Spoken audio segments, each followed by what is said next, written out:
had the best sleep he had in years. As soon as dawn broke, he rushed to the Tang family.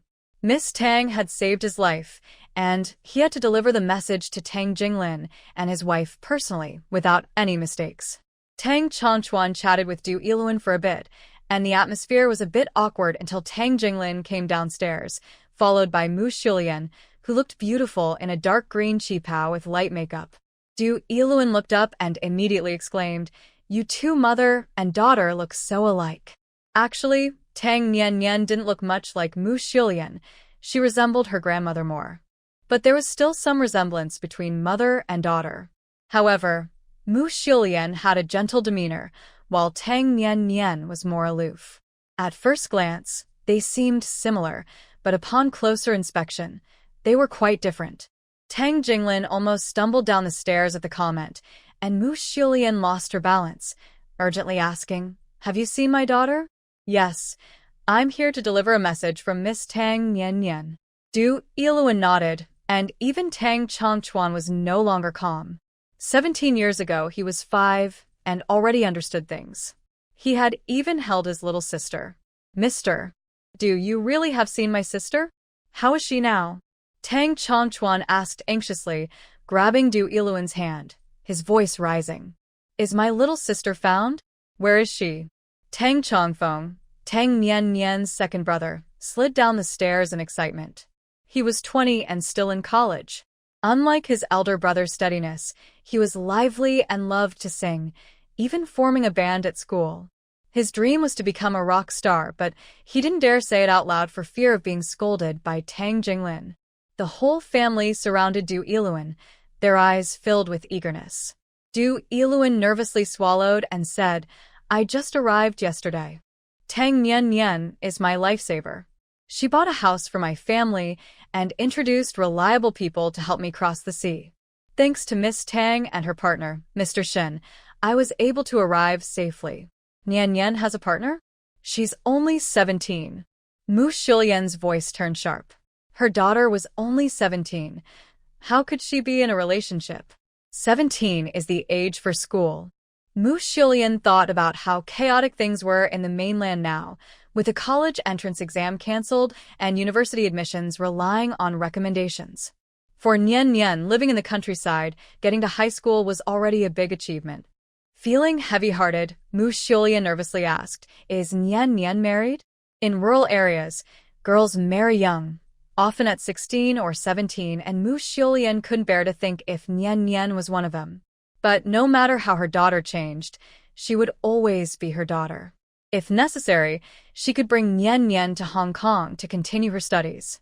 As for her boyfriend, they could see what kind of person he was and, if he was good, support his education too. She's not married.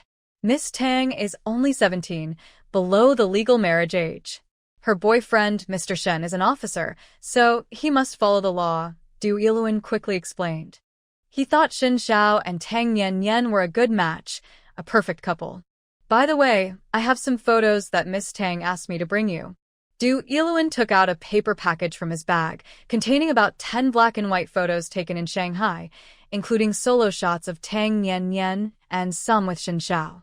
Although neither Xin Xiao nor Tang Nian was smiling in the photos, it was clear they had a strong bond.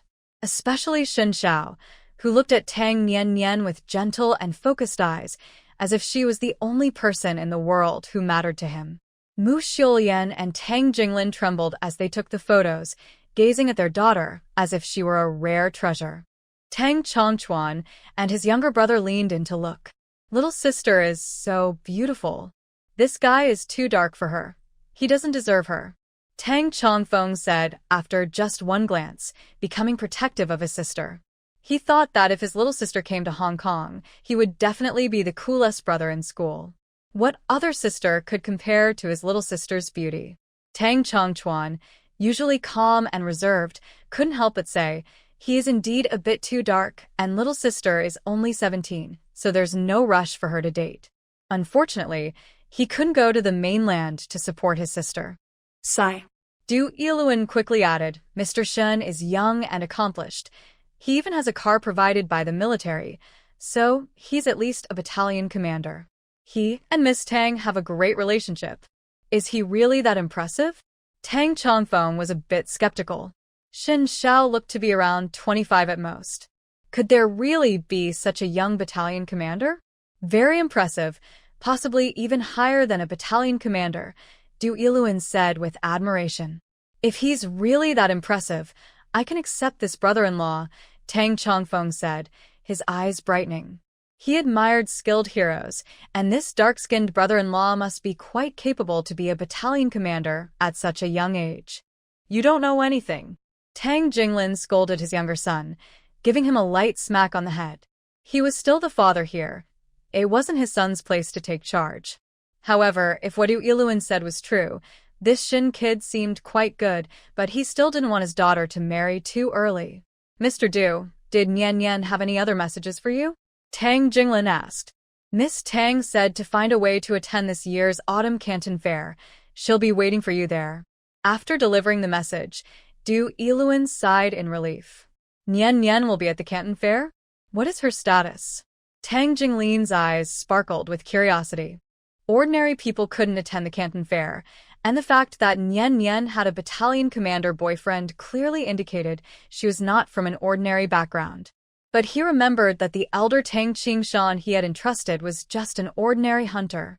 Although he had fought against the Japanese, Tang Qingshan had never been a soldier and returned to Tang village to farm after liberation.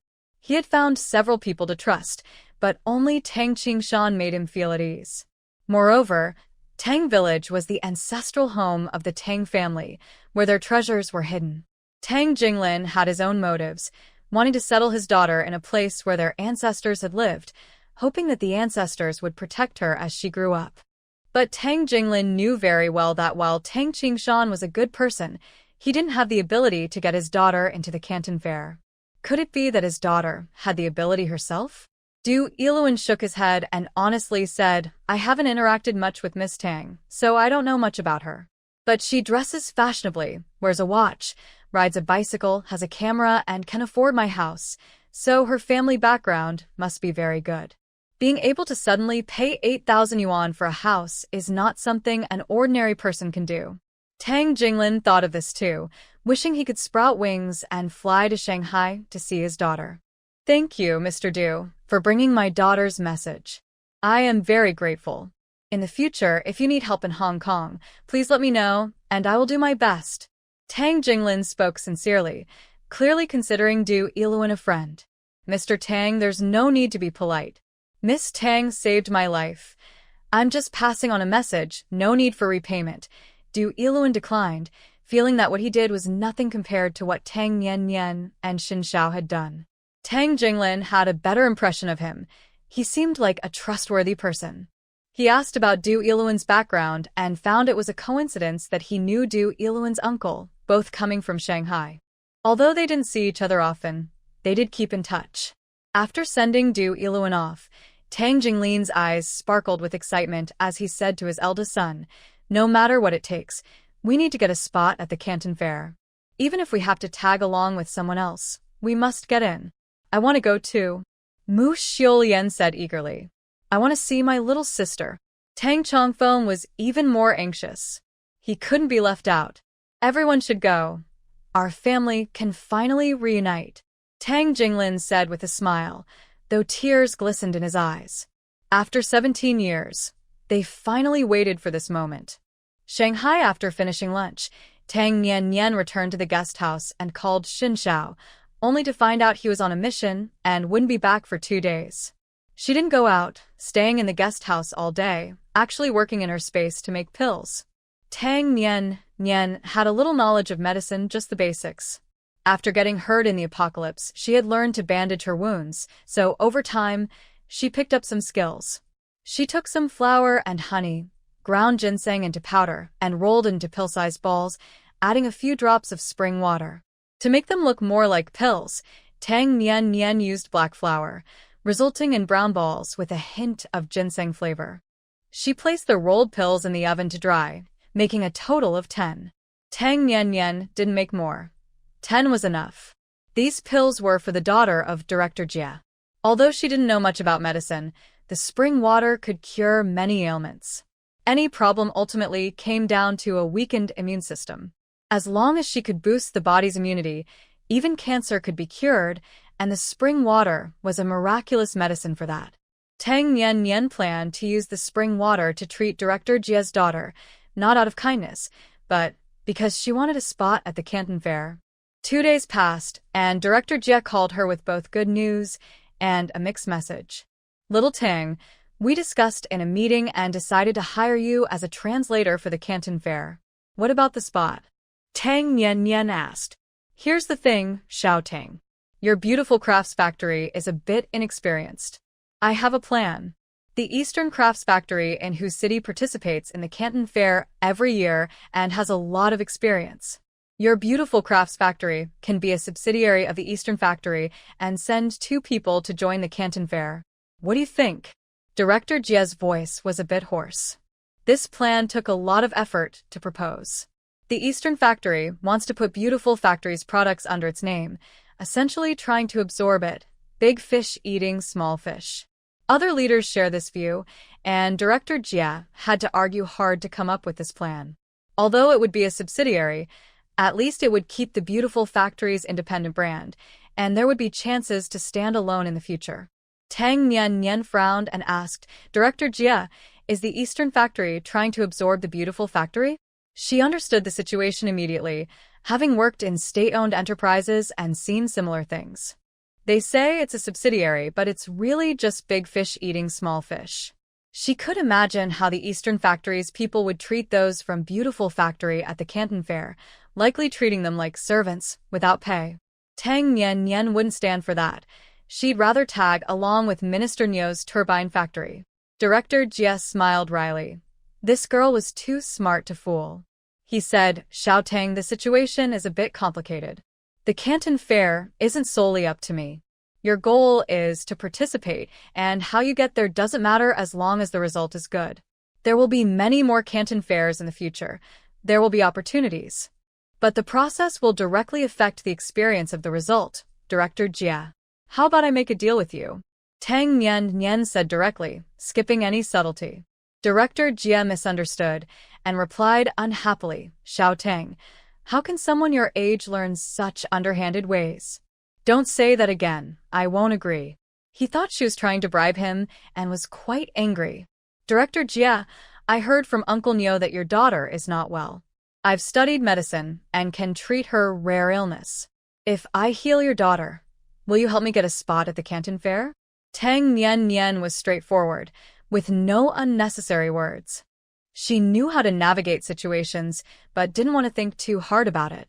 There was a sound of something dropping on the other end of the line, followed by a clatter, clearly indicating Director Jie was quite shocked. Xiao Tang, you've studied medicine?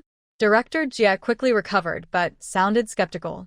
So far, Tang Nian had studied electromechanics, foreign languages, driving, maintenance, and design, excelling in each area. It was already unbelievable. After all, these are unrelated fields, and she not only learned them but mastered them. One couldn't call her a genius. She was a once-in-a-century super genius. Now she claimed she had studied medicine and could heal his daughter's rare illness. Many experts in both traditional and Western medicine had been unable to help. At just 17, even if she started learning in the womb, how could her skills surpass those of the experts? And did this girl not need to sleep? Each of these fields requires immense effort to reach the top level. To master them all, in Director Jie's view, was impossible for an ordinary person. Yet he still held on to a glimmer of hope, wishing Tang Nian was telling the truth. If she could heal his daughter, he would give up his future promotion opportunities to secure a spot at the Canton Fair. I know a little, and I can treat your daughter's illness, Tang Nian said calmly, as she could treat many illnesses. Most diseases relate to immunity. By boosting the immune system, many can heal without medication. Director Jie gritted his teeth, torn between reason and emotion. Logic told him not to believe this nonsense. She was just a young girl. How could she be better than the experts? But his emotions drew him closer to Tang Nian. He wanted to give it a try. The top experts in whose city had already treated his daughter, only able to provide conservative care, advising them to be cautious and keep her away from the outside world. They said they could only wait for her immune system to strengthen and hope for a slow recovery. But his daughter was locked away, unable to see anyone or breathe fresh air, and had to be careful even when eating. Once a blooming flower, she was now visibly wilting. He and his wife worried daily about when their daughter might give up and leave them forever. Even if what Tang Nian said was unbelievable, to Director Jie, it was a ray of sunlight piercing through the depths of despair. He had to grasp it. There was silence on the other end for a long time. Tang Nian waited a moment and said, "Director Jie, I have 3 pills. Let your daughter take them, and if there's no effect in 3 days, you can consider it a waste of time. Do you want to meet my daughter first?" Director Jie decided to take a gamble. Tang Nian had created so many miracles. Perhaps she could create one for his daughter too. Sure. Tang Nian agreed to meet. Director Jie gave her his address and said to come directly. He would hurry over and meet her downstairs. The usually composed Director Jie seemed a bit anxious. Tang Nian felt a small sense of warmth. He was a good father. His daughter was unfortunate, but also quite lucky. She decided that even if Director Jie couldn't get a spot at the Canton Fair, she would still help his daughter. Half an hour later, they met downstairs at Director Jie's home. Director Jie's wife was at home. Since their daughter fell ill, she had taken early retirement to care for her. Xiaoli just fell asleep. It was hard to get her to sleep. "What happened, Lao Jie?" Director Jie's wife asked softly, her eyes wide with surprise as she looked at Tang Nian. "This is Xiao Tang. She has studied medicine and will take a look at Xiaoli," Director Jie briefly explained. They both sanitized before entering the daughter's room. He had a meeting soon, so they had to wake her up. He opened the door quietly, but the girl lying in bed still opened her eyes and weakly asked, "Dad?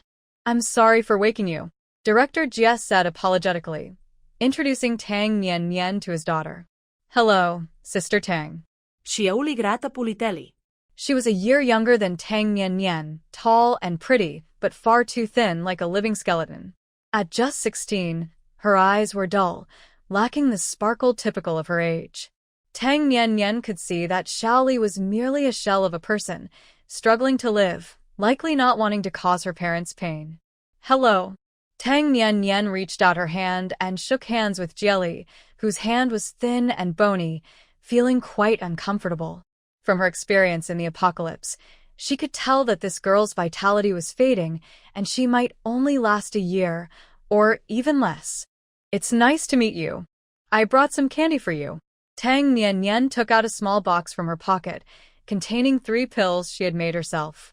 As soon as the box opened, a fragrant smell filled the air, catching the attention of Director Jie and his wife, making them feel more alert. "Thank you, Sister Tang. That smell is so nice. I want to eat one." The fragrance entered Jieli's body, and she felt a sense of comfort all over. She had a strong desire for the 3 candies and couldn't wait to eat them. Jieli reached out for a pill and was about to put it in her mouth. Director Jie's wife looked anxious and tried to stop her, but Director Jie held her back and shook his head slightly. The fragrance had just relieved his long-standing headache, clearly indicating that these pills were special. Director Jie felt more confident in Tang Nian and decided to take a gamble. Jieli was already chewing on the pill, and it tasted good. After all, she hadn't had proper food in a long time. She had only been eating various kinds of mush, with just a bit of salt for flavor, making her wish she could die. "It's so delicious." After finishing the pill, Jieli wanted to eat another one, but Tang Nian stopped her, saying, "You can only have one a day. You can eat the next one tomorrow." Oh. Jieli obediently pulled her hand back, her eyes still fixed on the pill, looking particularly cute. Tang Nian closed the box and gently patted Jieli on the head, actually massaging a few acupressure points to help her sleep. Before long, Jieli yawned, her eyes filled with tears, and after lying down, she fell fast asleep. Director Jie's wife looked surprised, her eyes brimming with tears. It had been a long time since her daughter had slept well, and she had never fallen asleep so quickly. Could this beautiful girl really help her daughter? Let's step outside. Tang Nian signaled to talk outside. The three of them quietly left the room, and Director Jie and his wife looked very excited, gazing at Tang Nian with eager eyes. Here are the last 2 pills. Take one a day. Tang Nian handed the remaining pills to Director Jie and was about to leave. Little Tang, I will fight for a spot at the trade fair for you, Director Jie said firmly. Tang Nian raised an eyebrow, realizing that her earlier display had impressed Director Jie. Indeed, showing a bit of skill was necessary. Thank you, Director Jie. Tang Nian was not polite. Her relationship with Director Jie was a fair exchange, not based on favors.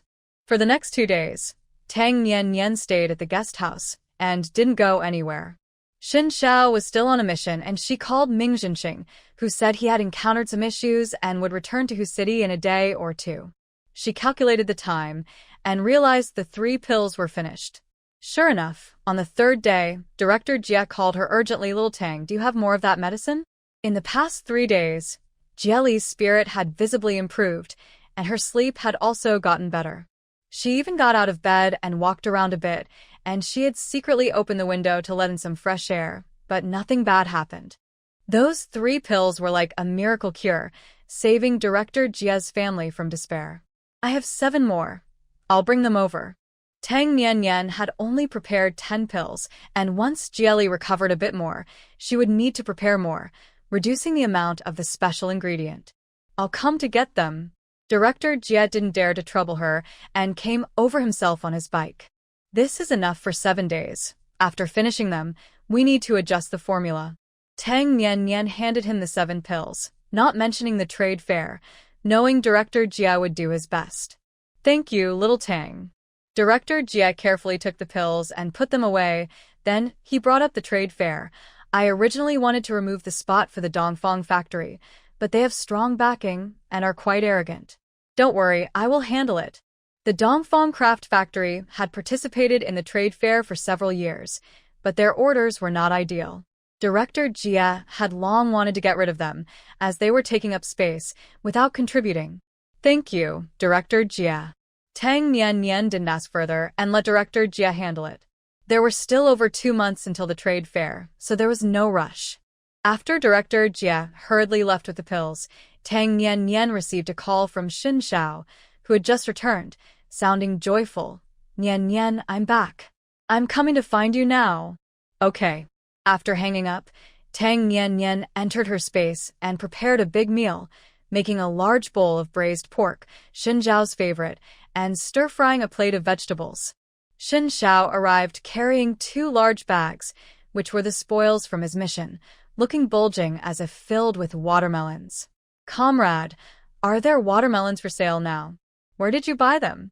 The guest house staff asked curiously. I brought them back from a business trip to the south. Xin Xiao didn't deny it and casually brushed it off. In reality, the bags were filled with jade, all top quality. He had gone to a neighboring country for a mission where jade was abundant, and he had picked a few exquisite pieces to bring back. As soon as he entered the room, Xin Xiao set down the bags and warmly hugged Tang Nian, kissing her. In the past, when he went on missions, he was like a cold, emotionless machine, indifferent to where he went. Now, he chose missions that were closer, and over time, he became less willing to be away. He started missing her as soon as he left, and every day away felt like torture. I missed you so much. I dreamed about you. After a passionate kiss, Xin Xiao whispered his longing in Tang Nian's ear, leaning most of his weight against her while resting his chin on her shoulder, but his feet stood firmly, like a big bear feeling wronged, wagging its tail.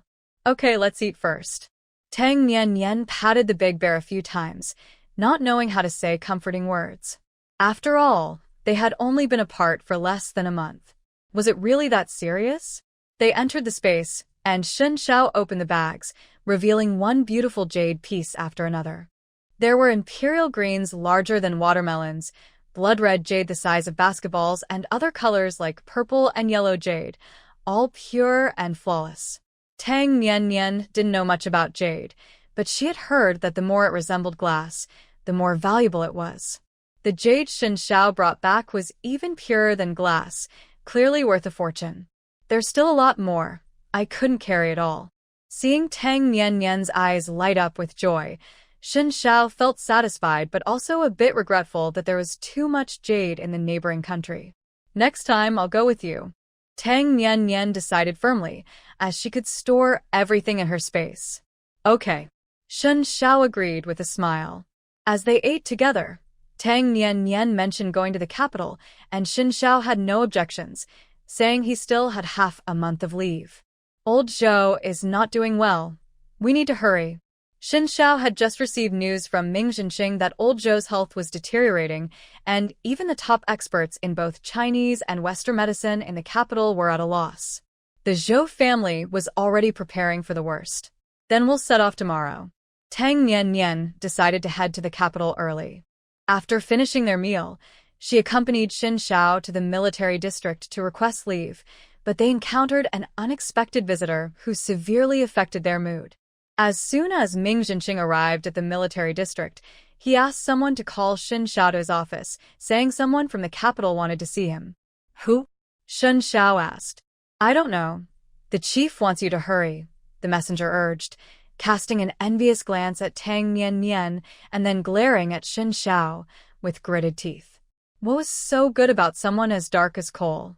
How could such a beautiful girl have such poor taste and choose Shen Xiao, this black lump of coal? He was handsome and charming, so why couldn't he meet a good girl? It was unfair. Shen Xiao went with Tang Nian to Ming Jinqing's office, where a young man sat, around 25 or 26 years old, of average height and looks, with dark circles under his eyes, clearly someone who indulged too much, not a good person. What do you want? Shen Xiao felt the temperature drop as he saw this man. He stepped forward to block Tang Nian from his gaze. Xiao, Dad sent me to check on you. Is this girl your girlfriend? Why didn't you discuss it with the family before picking someone? The man was Shen Zhao's stepbrother, brought over by his stepmother, sharing their father's surname and named Shenpeng. Shen Zhao's stepmother was his biological mother's half-sister, who married into the family and took the surname Fu. His grandfather treated her better than his own children. His stepmother, Fu Bailan, was like a high-class white lotus. She first married into the Gu family, which was of a higher status than the Shen family, and claimed to have been forced into it. Shen Zhao's father, feeling sorry for her, secretly plotted against the Gu family. When the Gu family fell apart, Fu Bailan immediately divorced, taking her 2 children with her. At that time, Shen Zhao's mother was pregnant, but died during childbirth, leaving Shen Xiao behind. Before Shen Xiao was even 100 days old, Fu Bailan brought her children to marry into the Shen family. Shen Zhao's father publicly claimed he wanted someone reliable to care for Shen Xiao, but in reality, the two had already been secretly involved, and Fu Bailan was pregnant again. 7 months after the marriage, Fu Bailan gave birth to a son, Shening, who was a year younger than Shen Xiao. Shen Zhao's father was very pleased and named him Shening, meaning eagle soaring high. Shen Peng's name also had a good meaning, great Peng's spreading wings. There was also Shen Peng's sister, Shen Li, hoping she would be beautiful and have a lovely voice. Only Shen Zhao's name was unfortunate. Xiao in ancient times referred to an unfilial bird, as young owls would eat their mothers, symbolizing cruelty. From the moment Shen Xiao was born, his father harbored deep resentment towards him. After Fu Bailan married in, she openly mistreated Shen Xiao, and his father not only condoned her actions, but helped her cover them up, completely disregarding Shen Zhao's well-being. Everyone in the capital thought Fu Bailan was a kind and gentle stepmother, just like they once thought of her mother. Both mother and daughter were skilled at acting, manipulating the men of the Fu and Shen families. Fortunately, Fu Bailan's grandfather had a moment of clarity before he died, but Shen Zhao's father remained a beast. Shen Xiao was abandoned in the mountains behind Tang village, which was Fu Bailan's doing, but he survived against the odds, raised by a pair of wild wolves, and later met the old master Tang and Tang Nian. Now he was the most successful person in the Shen family, likely infuriating Fu Bailan. It was unclear what bad intentions Fu Bailan had in sending Shenpeng over. Shinpeng looked down on Tang Yan, thinking she was just a rural girl. She was pretty, but he believed she couldn't enter the Shin family. She could serve as his mistress instead. Despite being well-traveled, it was his first time seeing someone so beautiful, and he felt a stir of desire. My affairs are none of your business, Shin Xiao warned coldly. If Shinpeng continued to eye Nian like that, he would definitely gouge out the jerk's eyes. Xiao, that's not right. We're family. You can't break ties with the Shin family over this woman, Shinpeng said with a forced smile, secretly wishing Shin Xiao would leave the family so all the resources would belong to him and his brother. One family can't share the same surname, but one belly can give birth to two surnames. Shinpeng, you were 5 when you came to the Shin family. Even a fool should remember who your real father is. Or maybe you really don't know, since Fu Bailon has so many men, she might not even know who your father is. Shen Xiao, usually sparing with words, unleashed a stream of venomous remarks, each word sharper than poison. Ming Jinxing, quietly sipping tea, didn't lift his head but listened closely, mentally placing a green hat on Shen Zhao's father. From the moment he saw Fu Bailon, he sensed she wasn't a decent person. Her behavior reminded him of the courtesans from the past, yet Shen Zhao's father adored her, treating that pretentious woman like a treasure while neglecting his own son, born from a legitimate marriage. Ming Jinxing had met Shen Zhao's biological mother, who was gentle, kind, and well-educated, a true lady, far superior to Fu Bailon, yet she never received her husband's affection, making her a pitiful woman. Shen Peng's face turned pale with anger, teeth clenched, his eyes filled with rage as he glared at Shen Xiao, who continued to mock him. Fu Bailon has more lovers than cows, and it's no secret in the capital. Only Shen Ziyuan, that fool, would treat a sold woman like a treasure, willingly raising her illegitimate children. Sharing the same surname as you filthy people makes me sick. Get lost. If you show up in front of me again, I'll snap your neck.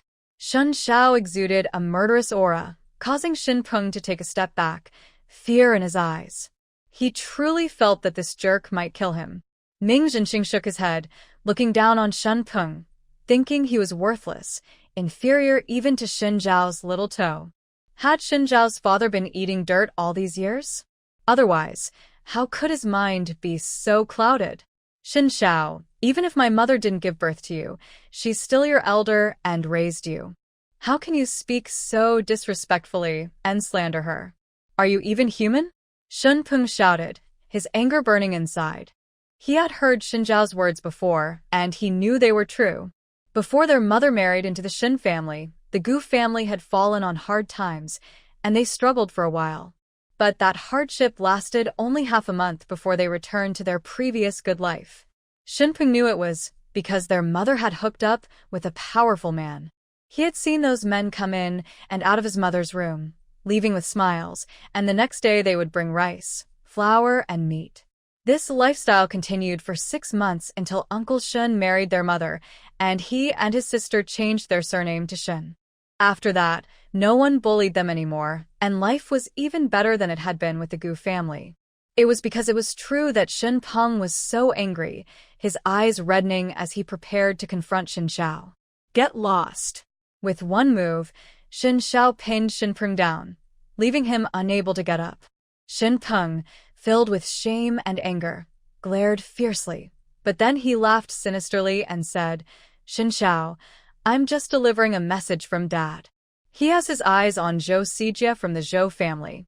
Dad says she comes from a good family, is smart and capable, and has a high level of awareness, far better than any rural girl.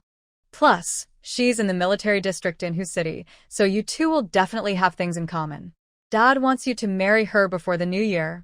Tang Nian, standing expressionless behind Shen Xiao, felt her brow twitch, and her gaze towards Shinpeng turned icy.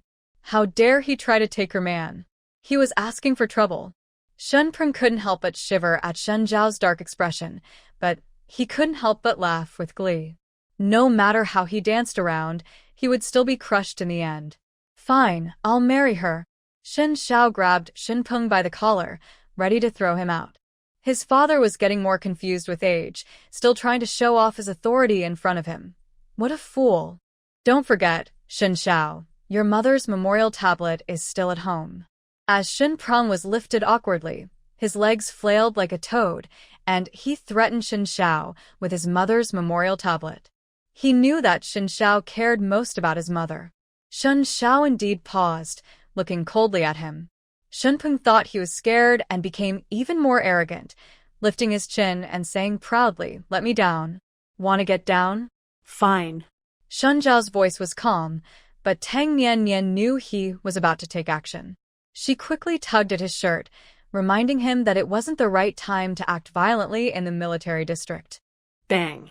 Shen Xiao let go, and Shen Peng fell to the ground with a loud thud, the sound of bones cracking echoing. He twisted his back. Shen Peng held his waist, grimacing in pain as he slowly got up, his body still crooked. He couldn't stand straight.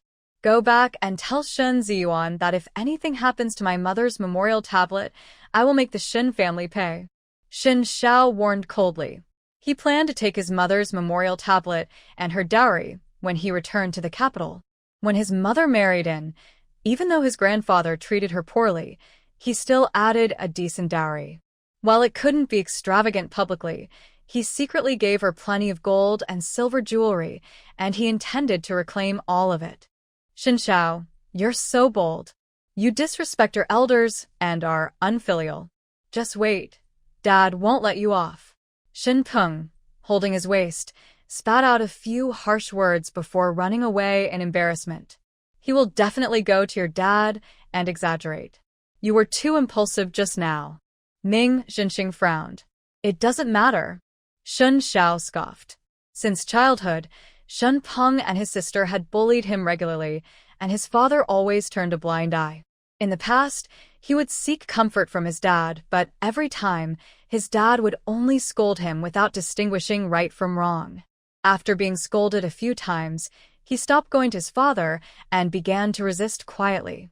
After all, no matter what he did, he would be punished in the end, so he might as well vent his anger first. Ming Zhenxing sighed, his eyes filled with pity, and his resentment towards Shen's father deepened.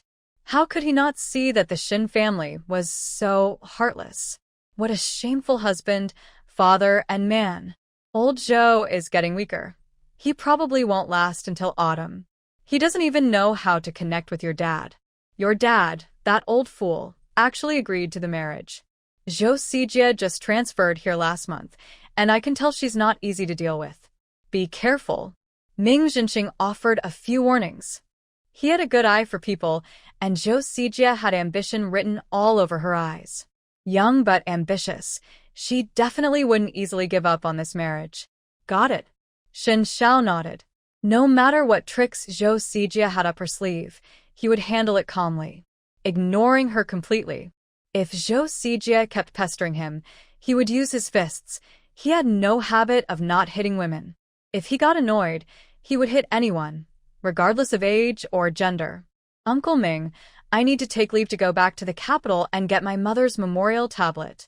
With a ready excuse, Ming Zhenxing agreed. He was furious that Shen Peng had threatened him with the memorial tablet of a woman who died giving birth to Shen's child. What a disgraceful man Shen was. Go ahead, but don't argue with your dad face to face. Try to hold back a bit. Ming Zhenxing advised. He was old-fashioned. Despite Shen's father's many faults, he was still Shen Zhao's biological father. Filial piety came first, and if Shen Xiao went against his father, people would only say he was unfilial, not that Shen's father was unkind. Shen Xiao agreed.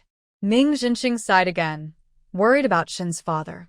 That old fool wouldn't be able to withstand a few hits from Shen Xiao. He deserved it. Ming Zhenxing approved the leave and gave a few more reminders, rambling like a father to his son. Shen Xiao listened obediently, but it all went in one ear and out the other. He didn't remember a word. All right, hurry up and go. Tang, keep an eye on him. Don't let him cause trouble. Ming Zhenxing looked hopefully at Tang Nian, confident she could manage Shen Xiao. I will, Uncle Ming, don't worry. Tang Nian replied sweetly, and Ming Zhenxing finally felt reassured, waving them off. After leaving the office, Shen Xiao went to the dorm to pack his things, while Tang Nian headed to the guest house. However, halfway there, they encountered someone unpleasant, Zhou Sijia. Zhou Sijia was from the military arts troupe, dressed in uniform, around 18 or 19 and quite pretty. She was with another girl, and they bumped into Tang Nian and Shen Xiao face to face. "Comrade Shen Xiao, I was just about to look for you." Zhou Sijia called out to Shen Xiao confidently, smiling, and glanced at Tang Nian without much concern. She didn't take Tang Nian seriously. She was just a rural girl, and no matter how pretty she was no match for her. Zhou Sijia believed that if Shen Xiao had any sense, he would know how to choose. So she was very confident about this marriage, thinking Shen Xiao would definitely not refuse. The girl next to Zhou Sijia smiled and asked, "Sijia, he's your boyfriend, right? You two really match well." "Yes, I transferred here for him." "Comrade Shen Xiao, I brought you some specialties from the capital. Should we go get them now?" Zhou Sijia acted very naturally, as if she and Shen Xiao had been dating for months. The girl beside her glanced at Tang Nian, her eyes full of interest, as if she was watching a show. Shen Xiao was about to scold this shameless woman when Tang Nian tugged at his shirt. This shameless girl was trying to take her man right in front of her. She wanted to teach her a lesson herself. "You're Zhou Sijia? Zhou Sijuan is your brother, right? You Zhou family members are all the same, so shameless and thick-skinned. Just by saying a few words, Shen Xiao becomes your boyfriend? Don't you have a mirror? Take a look at yourself. With that ugly face, you want to steal my man? Even if you're desperate for a man, you can't just grab any good-looking guy, right? Where's your sense of decency?" Tang Nian unleashed a torrent of insults on Zhou Sijia without holding back. Zhou Sijia's pale face turned a deep shade of purple, her fingers clenched tightly in her palm, so hard that the back of her hand turned white. Many people gathered around, all from the military, as both Shen Xiao and Zhou Sijia were well-known figures in the military district. There was no need to mention Shen Xiao. He was the precious son of Ming Jinqing, and everyone in the military knew him. Although Zhou Sijia had only been there for less than a month, her high-profile actions and her identity as a wealthy young lady made her well-known in the military as well. Tang Nian cursed clearly, her voice not loud but reaching every corner, quickly drawing more and more people until the crowd was tightly packed. "This comrade, I am with Shen Xiao through an introduction from our parents, and we are openly dating. How can you say I'm stealing your man? Speak clearly, or don't blame me for being rude." Zhou Sijia held back her anger and retorted confidently, "She is my girlfriend, the one I plan to marry." Shen Xiao interjected, glancing back at Tang Nian. Zhou Sijia's face lost all color. She thought Shen Xiao would choose her, but this fool chose a rural woman instead.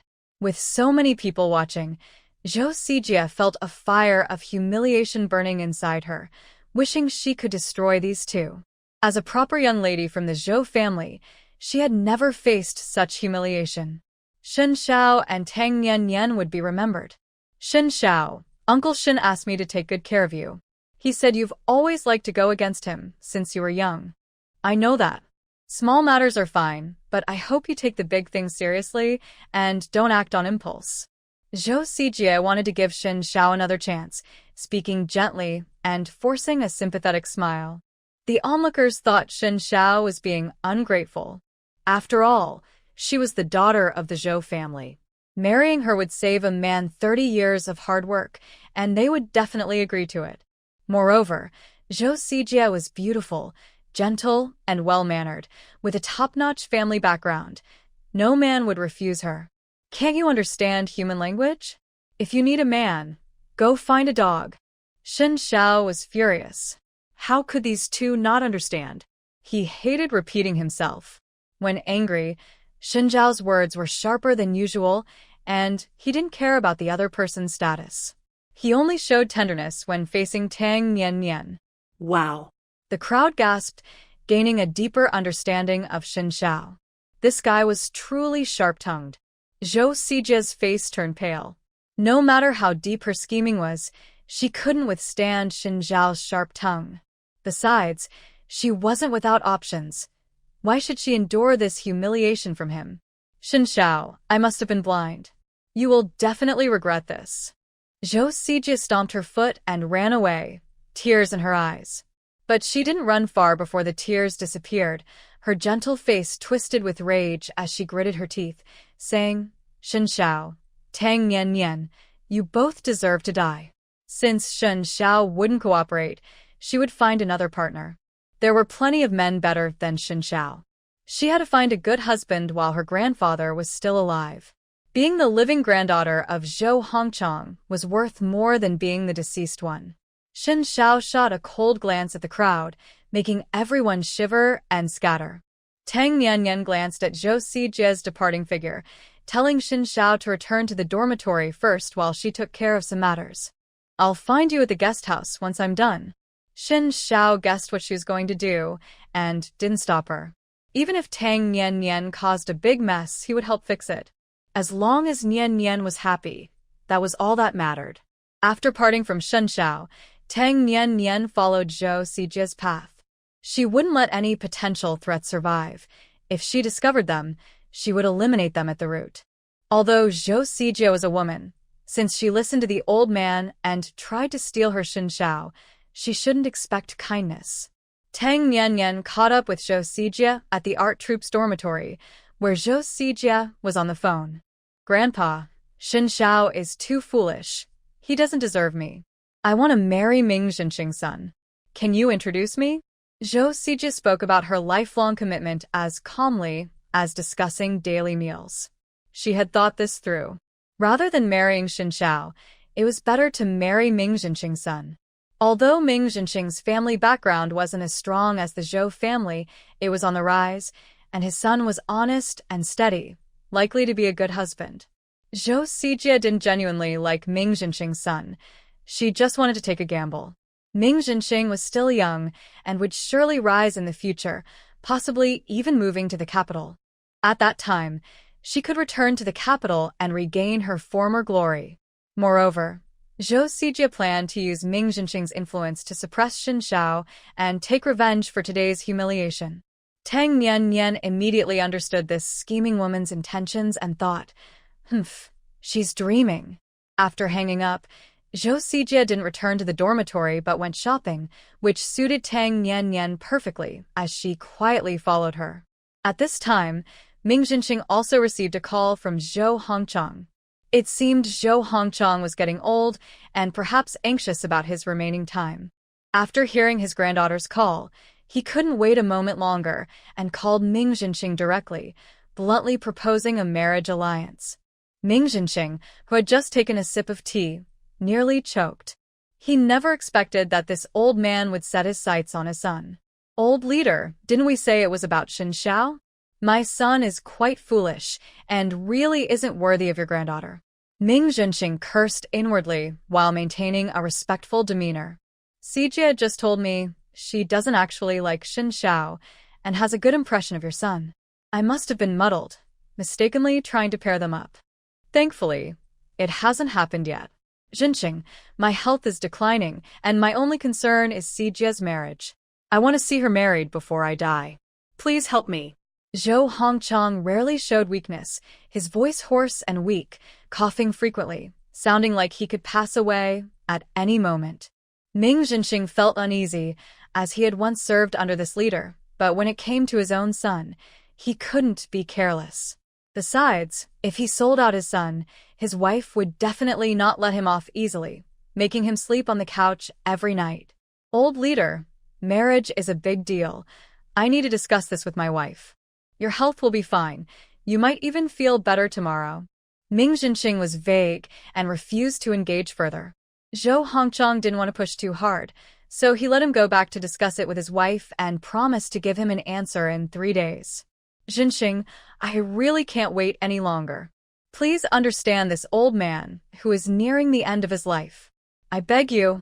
Zhou Hongchang played the sympathy card, making Ming Jinqing feel worse than swallowing a fly. After hanging up, he drank 3 cups of tea in one go, still unable to quell the anger inside. He wanted to curse like Shen Xiao, but he didn't dare. Zhou Hongchang was still alive and could easily make things difficult for him, He couldn't act on impulse. Just drag it out. This old man could last at most 6 months. Ming Jinxing planned to delay and also intended to send his son away on a mission during this time, not giving Zhou Sijie any opportunity. After venting his frustration, Ming Jinxing was about to go home and talk to his wife when the phone rang urgently. He answered irritably, "Hello, this is Ming Jinxing. Leader, Zhou Sijie has been poisoned and is in the hospital for emergency treatment." Ming Jinxing was shocked and hurriedly asked, "Which Zhou Sijie?" "Leader, who else could it be?" "It's Zhou Sijie from the Zhou family in the capital." The caller was a leader from the art troupe, nearly in tears. "Why are you crying? Just explain what happened. How did she get poisoned?" Ming Jinxing, though surprised, felt more joy than anything else. If it weren't for the situation, he would have wanted to sing a song. To put it bluntly, Zhou Sijie got poisoned perfectly, just right. "Leader, Zhou Sijie was poisoned by the roadside. Passers-by took her to the hospital for emergency treatment." "I just arrived at the hospital and don't know the details yet," said the art troupe leader. "How could she get poisoned by the roadside?" I'm going to the hospital now. Ming Jinxing was very confused. The city was quite safe, and Zhou Sijie was just an ordinary woman. No one would intentionally harm her. How could she get poisoned out of nowhere? Ming Jinxing rushed to the hospital. Zhou Sijie was still in emergency treatment. The art troupe leader sat on a bench in the hospital corridor, looking distraught, and stood up when he saw Ming Jinxing. "How is it?" "The emergency treatment has been going on for almost 2 hours, and no one has come out to give any updates." The art troupe leader was genuinely panicking. If Zhou Sijie died in the city, he, as the leader, would definitely face serious consequences. "Who brought her here?" Ming Jinxing asked. "They just dropped her off at the hospital and left." Ming Jinxing frowned, feeling that everything was very strange. He even thought of some superstitious ideas. Could the Zhou family be having a streak of bad luck, encountering something unclean? Otherwise, why would the grandchildren keep getting into trouble? The emergency room door opened and a masked doctor came out. Ming Jinxing quickly walked over to ask about the situation. "She hasn't passed the critical period yet. This girl is so ignorant. How could she eat oleander flowers?" Those flowers are deadly. The doctor took off his mask, looking regretful. In fact, he was being gentle with his words to avoid upsetting the family. From his years of experience, he could see that Zhou Sijie was unlikely to survive. Oleander? She ate oleander? Ming Jinxing was stunned. He only learned after arriving in the city that the oleander, which was everywhere, was actually poisonous. It looked so beautiful but could kill. Oleander is rarely seen in the north, but it's common as a street tree in this city. However, locals know the flowers are toxic and wouldn't make that mistake. When the patient was brought in, she had an oleander flower in her mouth, and there were many toxins in her body. She probably ate several flowers, maybe thinking she could drink the nectar? The doctor sighed again. So ignorant. She grew up in the north and might not have seen oleander before. "Doctor, please do everything you can to save her." Ming Jinxing thought of a reasonable explanation. It's normal for Zhou Sijie not to recognize the flower since oleander is rarely seen in the capital. But this girl must not be very bright to put an unknown flower in her mouth. She really didn't fear death. The doctor's expression was serious, and he sighed. Ming Jinxing felt a pang of dread. Something was off about his expression. Family members should prepare themselves. "Oleander is deadly, and I'm afraid." The doctor didn't finish, but Ming Jinxing understood. Zhou Sijie likely wouldn't make it. The patient's heartbeat has stopped. A voice called from the ward, and the doctor immediately put on his mask and returned to the room, closing the door behind him. Ming Jinxing was no longer anxious. He already knew the outcome. There was no point in rushing, and Zhou Sijie had brought this on herself. Since it happened outside the military district, the Zhou family couldn't blame him. Half an hour later, the doctor came out to announce Zhou Sijie's death. A nurse pushed Zhou Sijie's body out, covered with a white cloth. Ming Jinxing lifted a corner and saw her pale face, letting out a sigh. Back at the military district, Ming Jinxing called old Zhou to report. Old leader, you must be strong. Sijia. She accidentally ate oleander while out and died from poisoning. Ming Jinxing said it all in one breath and pulled the receiver away to avoid being hurt by old Zhou shouting. However, the other end was silent because old Zhou had fainted from shock. After suffering blow after blow, old Zhou finally couldn't take it anymore. Old leader, please accept my condolences. Ming Jinxing tried to comfort him, but the voice on the other end was from Zhou Hongchang's subordinate. The leader is unwell. Please call back later. Okay, please take good care of the leader. Sigh. Ming Jinxing's tone was very sincere, but after hanging up, the corners of his mouth turned up, and he let out a heavy sigh, saying in a local dialect, "What a tragedy." Feeling relaxed, Ming Jinxing lit a cigarette and began to smoke. After finishing one cigarette, the phone rang. It was Zhou Hongchang calling. Be clear, how did Sijia end up eating oleander? Who was she with when she went out? Who was around when the incident happened? Zhou Hongchang's voice was hoarse, and he paused several times while speaking, coughing continuously. Ming Jinxing felt uneasy. He had once truly respected Zhou Hongchang, but over the years, Zhou Hongchang had become increasingly arrogant. Perhaps that was his true nature? In the past, during difficult times, Zhou Hongchang had just suppressed his true self and pretended well. Now, as he grew older and held a high position, surrounded by sycophants, he had lost touch with his original self. Sijia went out alone, and the incident happened in a park by the roadside. There was no one with her at the time. It was a passerby who kindly took her to the hospital. Old leader, I regret not warning Sijia that oleander, while beautiful, is poisonous. Sigh. Ming Jinxing started with self-criticism to avoid Zhou Hongchang finding fault with him. Zhou Hongchang indeed intended to find fault, but before he could speak, he was choked up, feeling a deep frustration and an overwhelming rage with no outlet.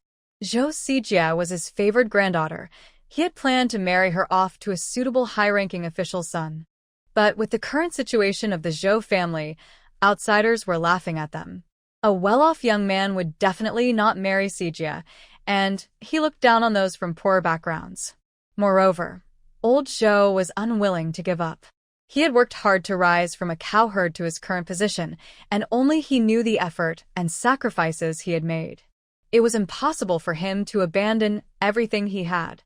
Although Shen Xiao had harmed Xiliang, this kid was indeed capable.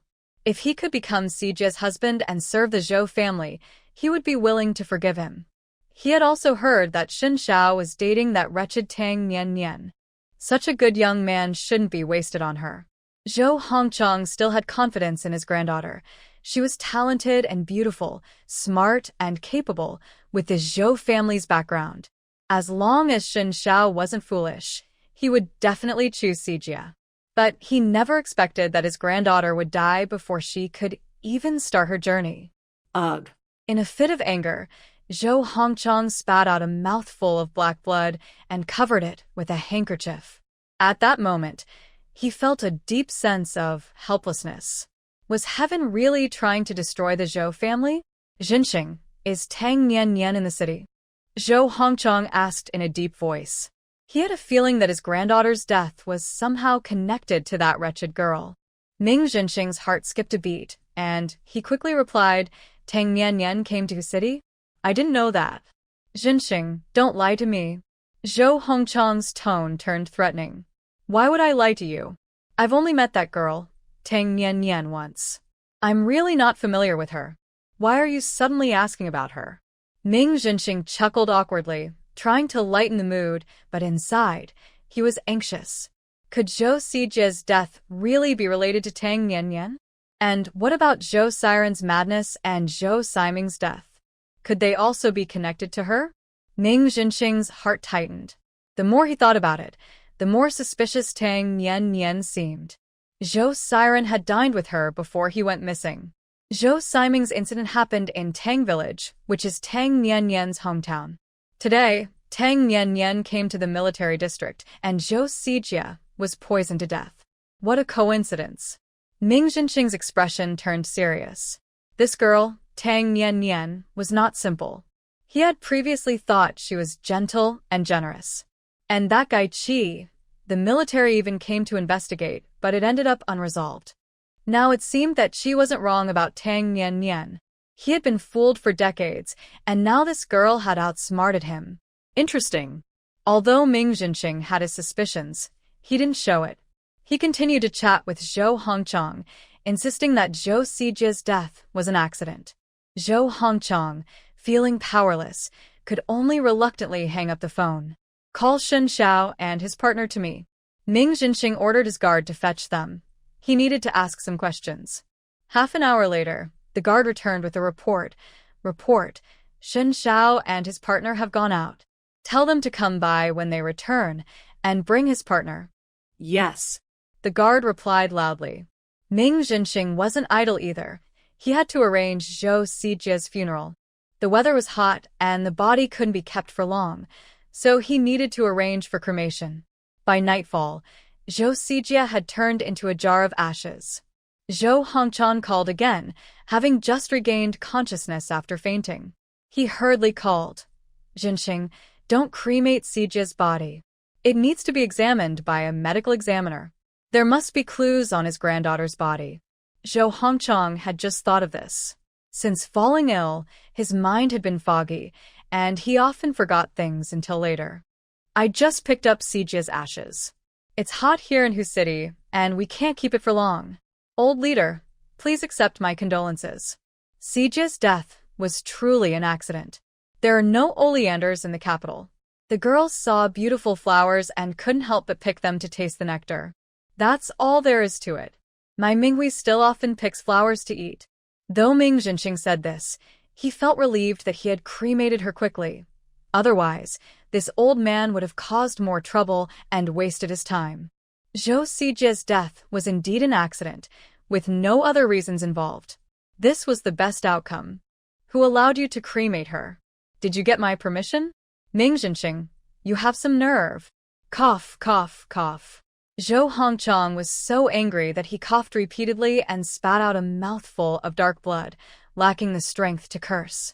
He looked very different now compared to when he was in Tang Village. His hair was completely white, his face was wrinkled, and he had many age spots, lacking any vitality. Ming Jinqing held the phone away from his ear and rolled his eyes. Should he let the body rot in the hospital? If it weren't for the fact that Zhou Hongchang had once been his leader, he wouldn't have bothered with this mess. Old leader, please accept my condolences. Ming Jinqing repeated this phrase, making Zhou Hongchang nearly spit blood again. He finally realized that Ming Jinqing was no longer his subordinate and would not listen to him anymore. Fine. Ming Jinqing, you've grown wings.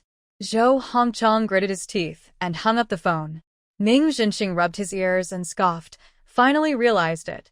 When that old man forced his son to marry Zhou Sijia, the last bit of goodwill he had for him disappeared. Shen Xiao and Tang Nian returned to the military district late at night, carrying many bags. When asked on the way, they said they were going back to the capital to meet Shen Zhao's family and brought many gifts. So, everyone in the military district learned that Shen Xiao was taking his partner back to the capital to meet his parents and had prepared many nice things. But what they didn't know was that at the train station, Shen Peng was beaten up and stuffed into a sack, leaving him bruised and missing 2 teeth. It was Tang Nian's doing. Shen Peng blamed Shen Xiao for this, and with his injuries, he boarded the train, ready to complain. Ming Jinqing called them into his office and directly mentioned Zhou Sijia's death. Oh. Shen Xiao responded indifferently. How did she die? Tang Nian showed some interest and asked about Zhou Sijia's cause of death. Ming Jinqing secretly sneered. Although he wasn't an expert at solving cases, his instincts were good. Zhou Sijia's death had nothing to do with Shen Xiao. It was definitely related to Tang Nian. She accidentally ingested oleander and died from poisoning. Ming Jinqing explained. Stupid. Shen Xiao said with a look of disdain. Isn't it common knowledge that oleander is poisonous? Zhou Sijia was really foolish. Tang Nian also frowned in disapproval. All right, you can go now. Ming Jinqing was tired of their pretense and dismissed them. Wait, are you going back to the capital? Ming Jinxing called them back. Yes, I want Nian Nian to meet them. Shen Xiao replied. She should definitely meet them. Control your temper and don't cause trouble with your father. Ming Jinxing advised earnestly. I know.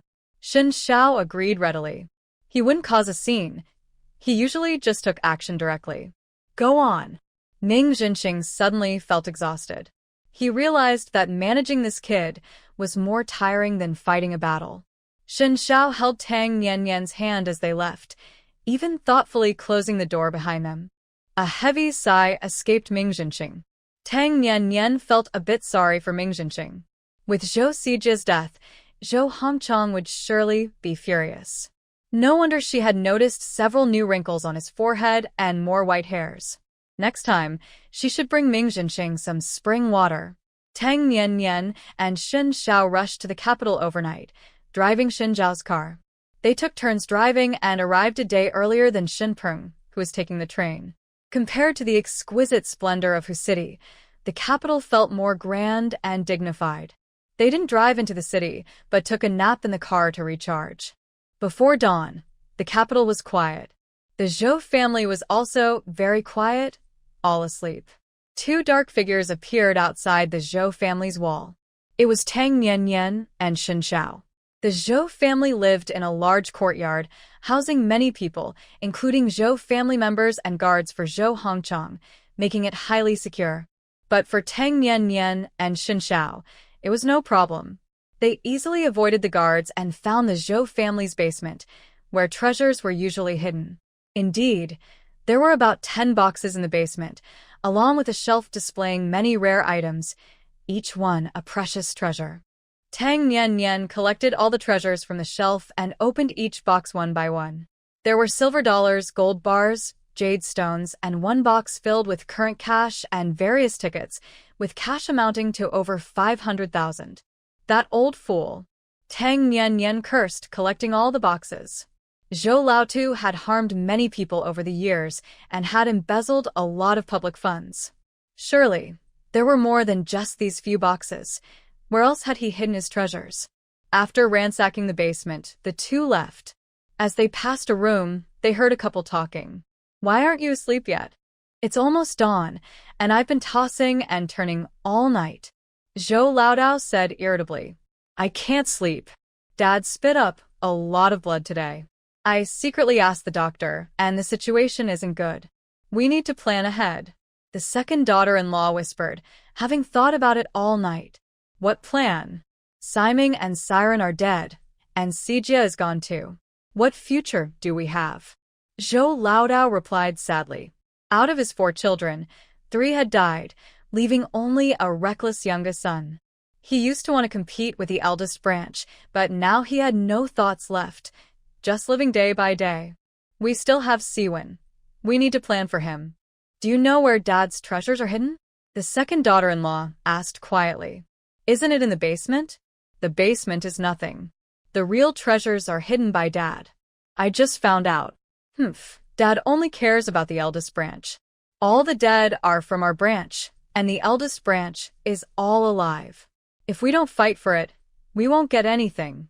The second daughter-in-law was very unwilling. She had 3 sons, 2 of whom were sent to the south by the old man and died, and her daughter also died. The eldest branch had only one Zhou Siling incapacitated, yet the old man still gave the treasures to the eldest branch. Why? Are you sure? Zhou Laodao suddenly became alert, feeling more resentment towards Zhou Hongchang. 3 of his 4 children had died, yet the old man still favored the eldest son. How could he not treat him like a real son? Absolutely, it's hidden in that house in the west of the city. I overheard my sister-in-law and Siling talking about it, the second daughter-in-law said proudly. Don't let anyone know. Let's find a time to go to the west of the city and move the treasures. If Dad acts first, he can't blame me for acting later. Zhou Laodao sneered. Don't get it wrong. We have 2 houses in the west of the city. It's the one in Yuya Alley, the second daughter-in-law reminded him. Yuya Alley? That house is so run down it's unlivable. Dad really knows how to hide things. The couple was quite spirited, chatting about the dilapidated house in Yuya Alley and they finally fell asleep as dawn approached. Tang Nian and Shen Xiao quietly left the Zhou family without anyone noticing. They headed straight to Yuya Alley. Initially, they wanted to scout around, but luck was on their side. Zhou Laodao and his foolish wife revealed everything. With so many treasures within reach, only a fool would not take them. Yuya Alley used to be a commoner area before liberation, mostly filled with mixed courtyards, and now many people lived there. The two quickly found the Zhou family's house without wasting much time. This was the only house uninhabited, shabby and overgrown with weeds, resembling a haunted house. It matched exactly what Zhou Laodao and his wife described.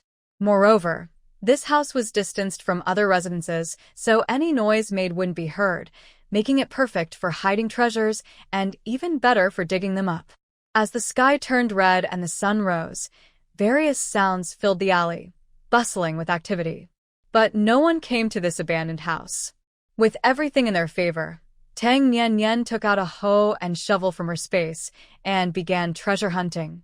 The house wasn't particularly large, and the backyard was overgrown with weeds. They first checked the basement, which was completely empty. An hour later, they made a discovery. In the weed-filled backyard, a patch of soil was slightly raised, and the weeds were sparser than elsewhere. Shen Xiao dug into the soil, revealing a dark hole from which a cold breeze blew out. "I'll go down first." Shen Xiao jumped into the hole, and after a quarter of an hour, he came back up, signaling for Tang Nian to come down.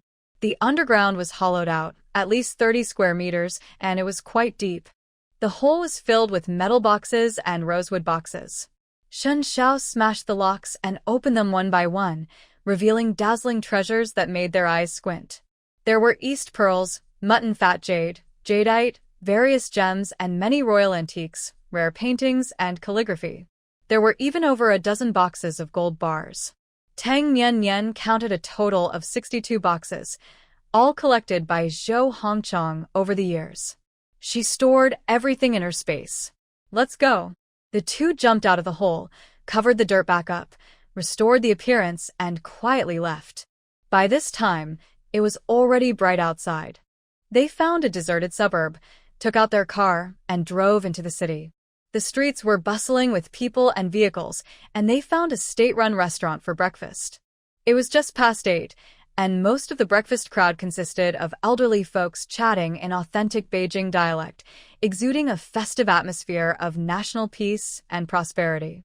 "Doji is ready," the waiter called out, and several elderly men hurried to get the doji, along with the standard crispy rings. One elderly man took a big sip of doji and bit into a crispy ring, exclaiming, "This is the taste. So satisfying." From the expressions of these elderly men, it was clear they were very pleased with their breakfast. Seeing Tang Nian staring at the elderly men, Shen Xiao thought she wanted some doji and asked, "Do you want to eat?" "No."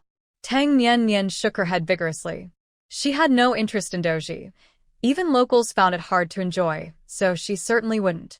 Shen Xiao smiled. He didn't like doji either.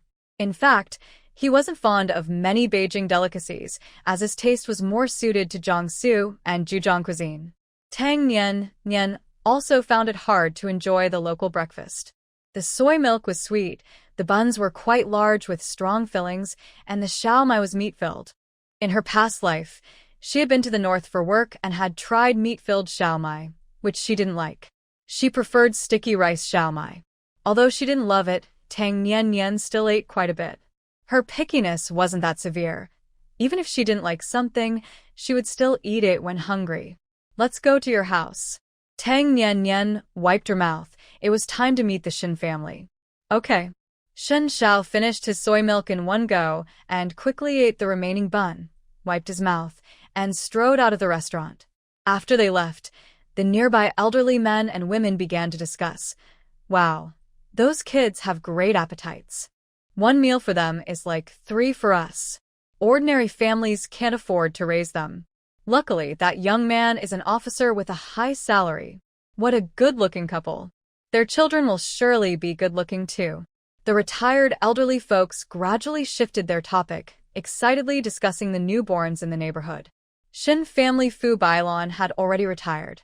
At 50, she was well-maintained and looked only in her 30s, with very few wrinkles at the corners of her eyes.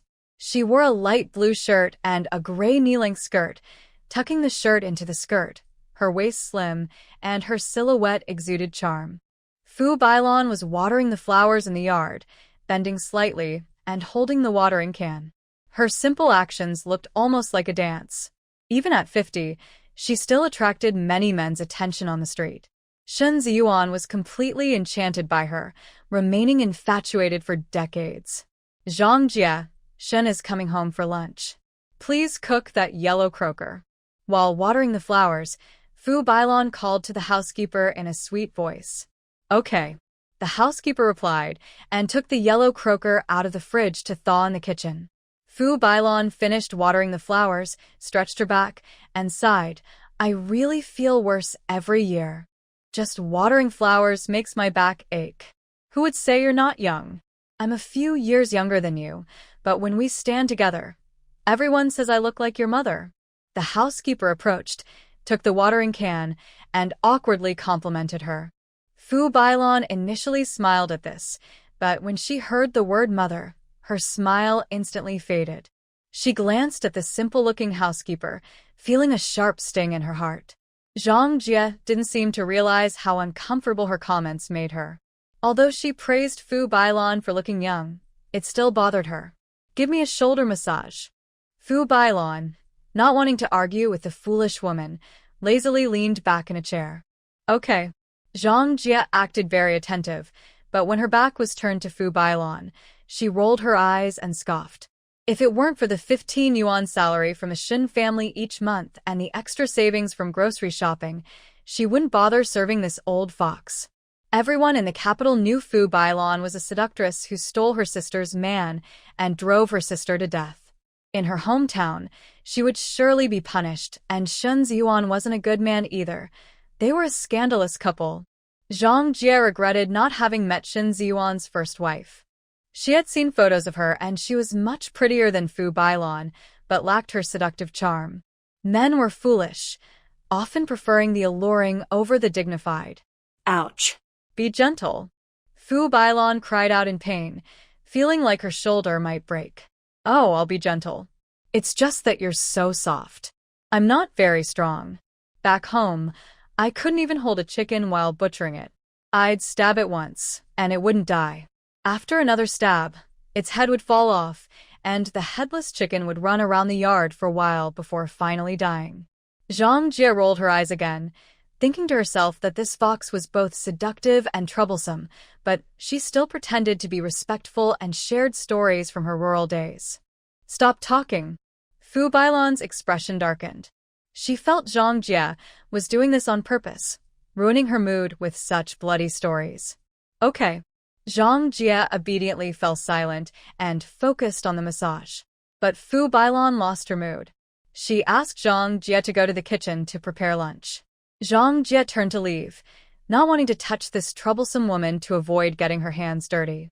Zhang Jie, steam 2 more eggs, add more sesame oil, use less green onion, chop it finely, and don't include the white part. Use less water. Fu Bailon suddenly craved steamed eggs, wanting them to be light and smooth, with all the flavors just right. But Zhang Jie usually only cared about taste and smell, making the eggs look unappetizing, which affected her appetite. Got it. Zhang Jie in the kitchen responded well, but when chopping the green onions, she still cut them into large pieces and didn't remove the white parts. She wasn't going to listen to this old fox. She was hired by Shen Ziyuan, and her salary came from him, so she didn't feel the need to cater to this old seductress. Zhang Jie felt confident because she had worked for the Shin family for 10 years.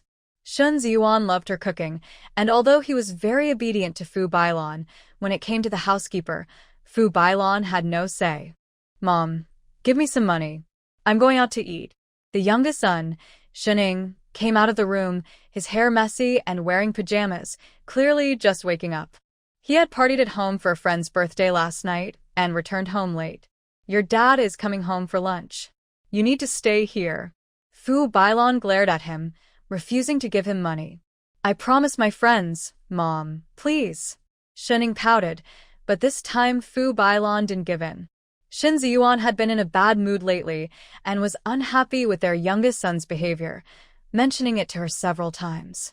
She needed to set some boundaries. You're 19 now. It's time to settle down. Stop hanging out with those friends of yours. Your dad said you should go to the army for training. Fu Bailon agreed with the idea of sending their son to the army. Mom, that's worse than taking my life. Who wants to live in the army? I'm not going. Shenning felt a headache at the thought of going to the army. He had been spoiled since childhood and couldn't handle any hardship. There was no way he would go. He wasn't worried. His dad listened to his mom, and as long as he acted cute, his mom would relent. If he sweet-talked his dad, the army plan would surely fall through. This time, both your dad and I are determined. You have to go whether you like it or not. Fu Bailon's tone became serious, not like her usual indulgence with her youngest son. That jerk Shin Xiao was doing well in the army, and it was getting out of control. The eldest son, Shin Peng, had been in the army for years and had achieved nothing. He was clearly a failure. Fu Bailon could only pin her hopes on her youngest son. Her son could not be worse than that shameless woman Fu Qinglan's son. She believed that with Shen Ziyuan's full support, Shenning would definitely surpass Shin Xiao. Shen Ying went to wash up, not taking her words seriously. At 11 o'clock, Shen Ziyuan returned home, driven by a military vehicle. Come pick me up tomorrow. Shen Ziyuan got out of the car and sent the driver away. Understood, sir. The driver drove off, and Shen Ziyuan adjusted his clothes, pushed open the door, and saw Fu Bailon lazily resting in a chair. His brows relaxed, filled with tenderness. Bailon, I'm back. Shen Ziyuan's voice was incredibly gentle, and his gaze towards Fu Bailon was even more passionate than in their youth.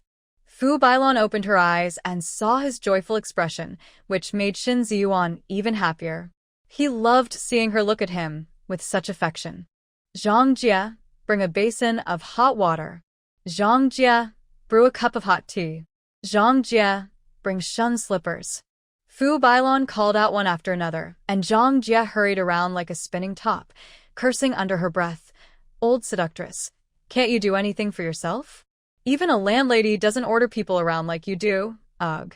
Seeing the way Shen Ziyuan looked at Fu Bailon with such affection, Zhang Jie rubbed her arms, thinking, this scandalous couple is a perfect match. They're both over 100 years old, yet still so shameless. Ugh. Truly disgraceful. Zhang Jie, cook me some noodles. Shenning joined in, feeling hungry. Coming. Zhang Jie rushed back to the kitchen, cursing even more fiercely, just like that fox mom. Neither of them is any good. It's almost lunchtime and they want noodles. Why don't they just stand at the alley and drink the wind? Shen Ziyuan changed into slippers, sat down with tea, but his eyes were on Fu Bailon. Their gazes were more affectionate than those of young lovers. Bang! The door was pushed open, crashing against the wall with a loud noise, startling the old couple apart. Shen Xiao and Tang Nian stood at the door, each holding 2 bags. One bag contained processed fruit, another was an empty can of milk powder, 2 bottles of white wine filled with tap water, and a bag of snacks filled with lime. Only the processed fruit was edible. Don't you knock? Shen Ziyuan, seeing who it was, shouted angrily without even looking at Tang Nian. He knew his son was dating a country girl, as Zhou Hongchang had told him. He would never agree to this marriage. Although he didn't like his son, he wouldn't let him marry a rural girl. When Zhou Hongchang proposed an alliance, Shen Ziyuan thought it was a good idea. The Shin family was on a decline, and even though the Zhou family had some recent issues, as long as Zhou Hongchang was alive, it was worth sacrificing an unwanted son to ally with them. He welcomed this marriage. Do you need to knock to go home? What kind of rule is that? Tang Nian scoffed. Shen Ziyuan didn't even pretend to be polite, which showed how hard Shin Zhao's life had been during his years back home. She glanced at Fu Bailon, a high-class woman who, despite her age, still had Shen Ziyuan wrapped around her finger. Old Shen, calm down. Xiao is just back. Fu Bailon was surprised, but quickly regained her composure. She shot a glance at Shin Ji-yuan and smiled at Shin Xiao. Xiao, why didn't you call before coming back? Your dad and I weren't prepared at all. Prepare a guest room? This is the Shin family. Or did we come to the wrong place? Tang Nian shot back coldly and then asked Shin Xiao, why didn't you tell me your dad is an old fool and you have a stepmother who's a snake? Fu Bailan's smile vanished instantly. Her sharp face did resemble a snake. I'm sorry, they didn't mention it, so I didn't bring it up. Shin Xiao sincerely apologized. Shin Ji-yuan's face darkened further, his anger boiling over. He stood up and shouted, who do you think you are? Look at the kind of friends you have, rude and uncivilized. I think she's great, better than all of you. Shin Xiao retorted coldly, pulling Tang Nian into the yard as if they owned the place. Fu Bailan blinked, momentarily taken aback. She had played the role of a refined lady for years, but these two were straightforward and aggressive. How could she respond? Who let you in? Get out. The Shin family doesn't welcome people like you. Shin Ji-yuan was furious, nearly spitting blood. If he had any sense left, he would have rushed to teach Tang Nian a lesson. I'm Shin Zhao's girlfriend, and I've already met my uncle. He likes me very much. Tang Nian, uninterested in standing, grabbed Fu Bailan by the collar, pulled her aside, and casually sat down in a chair. Old Shin. Fu Bailan felt like she was about to explode. This was like a robbery. She looked at Shin Ji-yuan with a pitiful expression. Shin Ji-yuan was heartbroken, losing all rationality. He rushed forward to confront Tang Nian, but Shin Xiao easily stopped him, with just one hand. Try to lay a finger on her. Shin Xiao coldly stared at the man before him, who was both his legal and biological father, yet also the person he hated the most. How outrageous. You ungrateful son. Shin Ji-yuan's face turned purple with rage, his dignity shattered in that moment. You want respect but expect a filial son? Dream on. Tang Nian peered out from behind Shin Xiao, mocking him. This is my family's business. It's none of your business, you wild girl. Shin Ji-yuan glared at her. Shin Xiao is my boyfriend. He listens to me. Tang Nian huffed, placing the 4 bags neatly on the stone table. This is a gift. Don't say we lack manners. Even though I'm a country girl, I know how to be polite. I also know that once married, you must follow the rules, not fool around outside. And if you have children, you must take responsibility, unlike some men who marry a stepmother and let her mistreat his own son. In our village, such men would be scorned and cursed by everyone. Before liberation, they would be tied up and drowned along with their fox stepmothers. In the kitchen, Sister Zhang had stopped cooking, hiding behind the door to watch the drama unfold, thoroughly enjoying it. Well said. That's brilliant. Sister Zhang was thrilled. Tang Nian was voicing her thoughts, but she only dared to think them, never to say them out loud. Shin Ji-yuan and Fu Bailan were nearly fainting with anger. Although there had been rumors about them, no one dared to say anything to their faces. This country girl had the audacity to insult them directly. Unbelievable. You ungrateful son, if you want to stay in the Shin family, get rid of this wild girl. Shin Ji-yuan pointed at Tang Nian, shouting. He believed Shin Xiao understood the stakes. If he left the Shin family, life in the army would be tough for him. Even now, Shin Ji-yuan was inexplicably confident, thinking Shin Zhao's achievements were all thanks to his father's resources. Shin Xiao ignored him completely, not even giving him a glance. Why are you so worked up? Did I hit a nerve? Feeling guilty? Stop whining. Shin Xiao doesn't listen to you. He only listens to me. Tang Nian crossed her legs and shook them, acting particularly arrogant. She had no intention of being friendly today. She was there to fight back for Shin Xiao. Shin Xiao, you jerk. If you have guts, come at me. I'll take you on. Shaning charged out, his face full of anger. He was a year younger than Shin Xiao but had always bullied him alongside Shin Peng. As he rushed out, rolling up his sleeves to fight, he froze when he saw the beautiful Tang Nian. His eyes lit up with desire. This woman was more beautiful than all the others he had been with combined, and he thought Shin Xiao was lucky to have her. But he wasn't worried. Once he took down Xin Shao, she would naturally choose him. Shining, like Shin Ji-yuan, was overly confident and determined to win Tang Nian. However, just as he threw a punch, Xin Shao lightly kicked him, sending him flying 7 or 8 meters away. Bang! A heavy thud echoed as Shining crashed into the wall, paused for a second, then fell to the ground with another loud thud, knocked out cold. Bling! Fu Bailan's heart broke. Tearfully, she looked at Shin Ji-yuan, complaining for years, "I've done my best for Xin Shao, sacrificing so much, yet he still doesn't appreciate it. He may not recognize me as his mother, but little Ing is his real brother. How could he be so cruel?" Shin Ji-yuan was already furious, and Fu Bailan's words only fueled his anger. He glared at Xin Shao with more hatred than he felt for his enemies, wishing he could kill this ungrateful son right then and there. Ugh! Tang Nian dry heaved several times before loudly saying, "You threw Xin Shao to the wolves and seduced your brother-in-law, and you think that's okay? How ridiculous." The tense atmosphere was suddenly shattered by Tang Nian's vomiting sounds. Fu Bailan's tears were still fresh on her cheeks, and her face froze in shock. Crying or not crying, she didn't know what to do. To hide her embarrassment, Fu Bailan took out a handkerchief and pretended to wipe her tears, occasionally letting out a few sniffles, her shoulders trembling slightly, acting particularly wronged and sad. I know I deserve to die 1,000 deaths. Xiao being lost in the mountains is all my fault. I shouldn't have been sick that day, and I definitely shouldn't have been so feverish that I couldn't keep an eye on Xiao. It's all my fault. I'm sorry, sister. I'm sorry, Xiao. I should have died the day he went missing.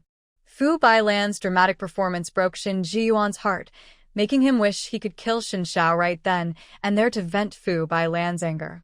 Although Tang Nian had seen many fake people, she had never encountered someone as skilled as Fu Bailan. No wonder this old hypocrite could manipulate Shin Ji-yuan so easily. Her methods were truly impressive.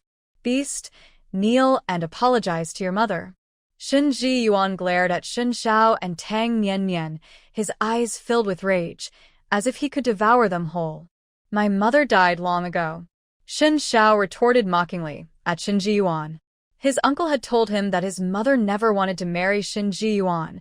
It was forced by his grandfather. After his mother died, his grandfather finally realized the true nature of Fu Bailan's family and secretly gave the key to the family treasure to his uncle. Shin Ji-yuan was even angrier. How dare his son ignore him? Unbelievable. Beast, do you even have any? Shin Ji-yuan raised his hand to punish his son, but Tang Nian interrupted him. If Xin Shao is a beast, then what are you? An old beast? I've never seen someone so determined to be a beast. It's truly a wonder. Tang Nian was furious. Shin Ji-yuan didn't deserve to be a father. He wasn't even human. Initially, she wanted to show mercy for Shen Zhao's sake, but now it was unnecessary. They all had to go down. Shin Ji-yuan's face turned purple, breathing heavily, his forehead veins bulging, as if he might pass out at any moment. Sister Zhang, who was secretly watching in the kitchen, kept praying, "Amitabha, please bless us and let nothing happen." She wasn't worried about Shin Ji-yuan. She was afraid that Xin Shao and Tang Nian would get into trouble. Even if Shin Ji-yuan was no longer human, he was still Xin Zhao's biological father. A son making his father furious is always a great sin. Xin Shao would be blamed by everyone. Sister Zhang had a good impression of Xin Shao because he was the only one in the Xin family who treated her with respect, unlike the others who bossed her around. Although Xin Shao seemed difficult to approach, he was very polite to her and never made her do any work. Sometimes when she wanted to wash his clothes, he would refuse, making her feel that Xin Shao was a good kid, much better than Shening, Shen Peng, and Shen Li. She couldn't understand Shin Ji-yuan's mindset. Why care for someone else's child while neglecting his own? He must have a serious problem. Sister Zhang was happy for Xin Shao. This child had suffered so much, and now he had finally found a good girl who cared for him.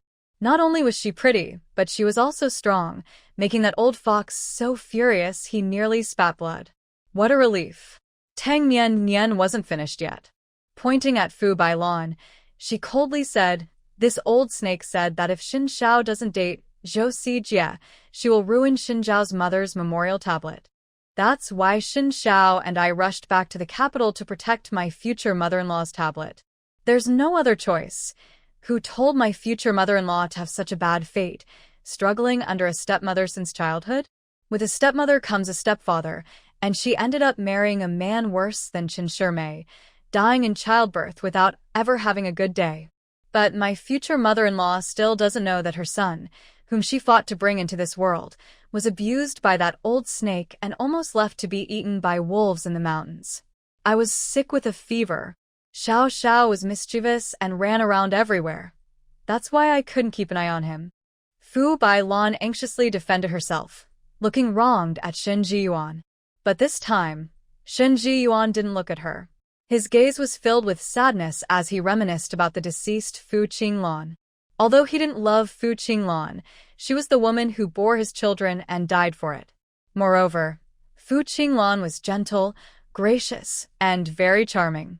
Shen Jiyuan felt a bit moved, but it was only a fleeting feeling, not comparable to his affection for Fu Bailan. However, Fu Qinglan's death had left a scar in Shen Jiyuan's heart. He wasn't completely indifferent. Fu Bailan twisted her handkerchief tightly, the veins on her hands bulging. She lowered her head to hide the hatred in her eyes. That wretched woman, even in death, still wanted to compete with her.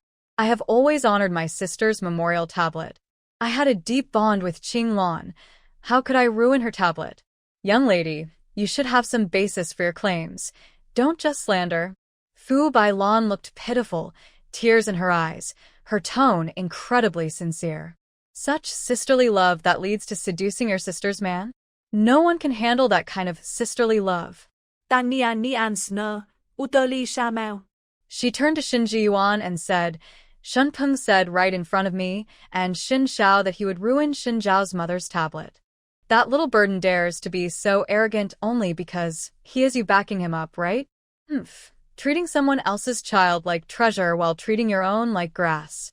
Don't you fear my mother-in-law will come to settle the score with you in your dreams?" Shen Jiyuan's expression changed slightly, and his eyes flickered. Fu Bailan reacted similarly. Both had a moment of guilt. Tang Nian's mind raced. Could Shen Peng be Shen Jiyuan's biological child? Or perhaps Shen Li as well?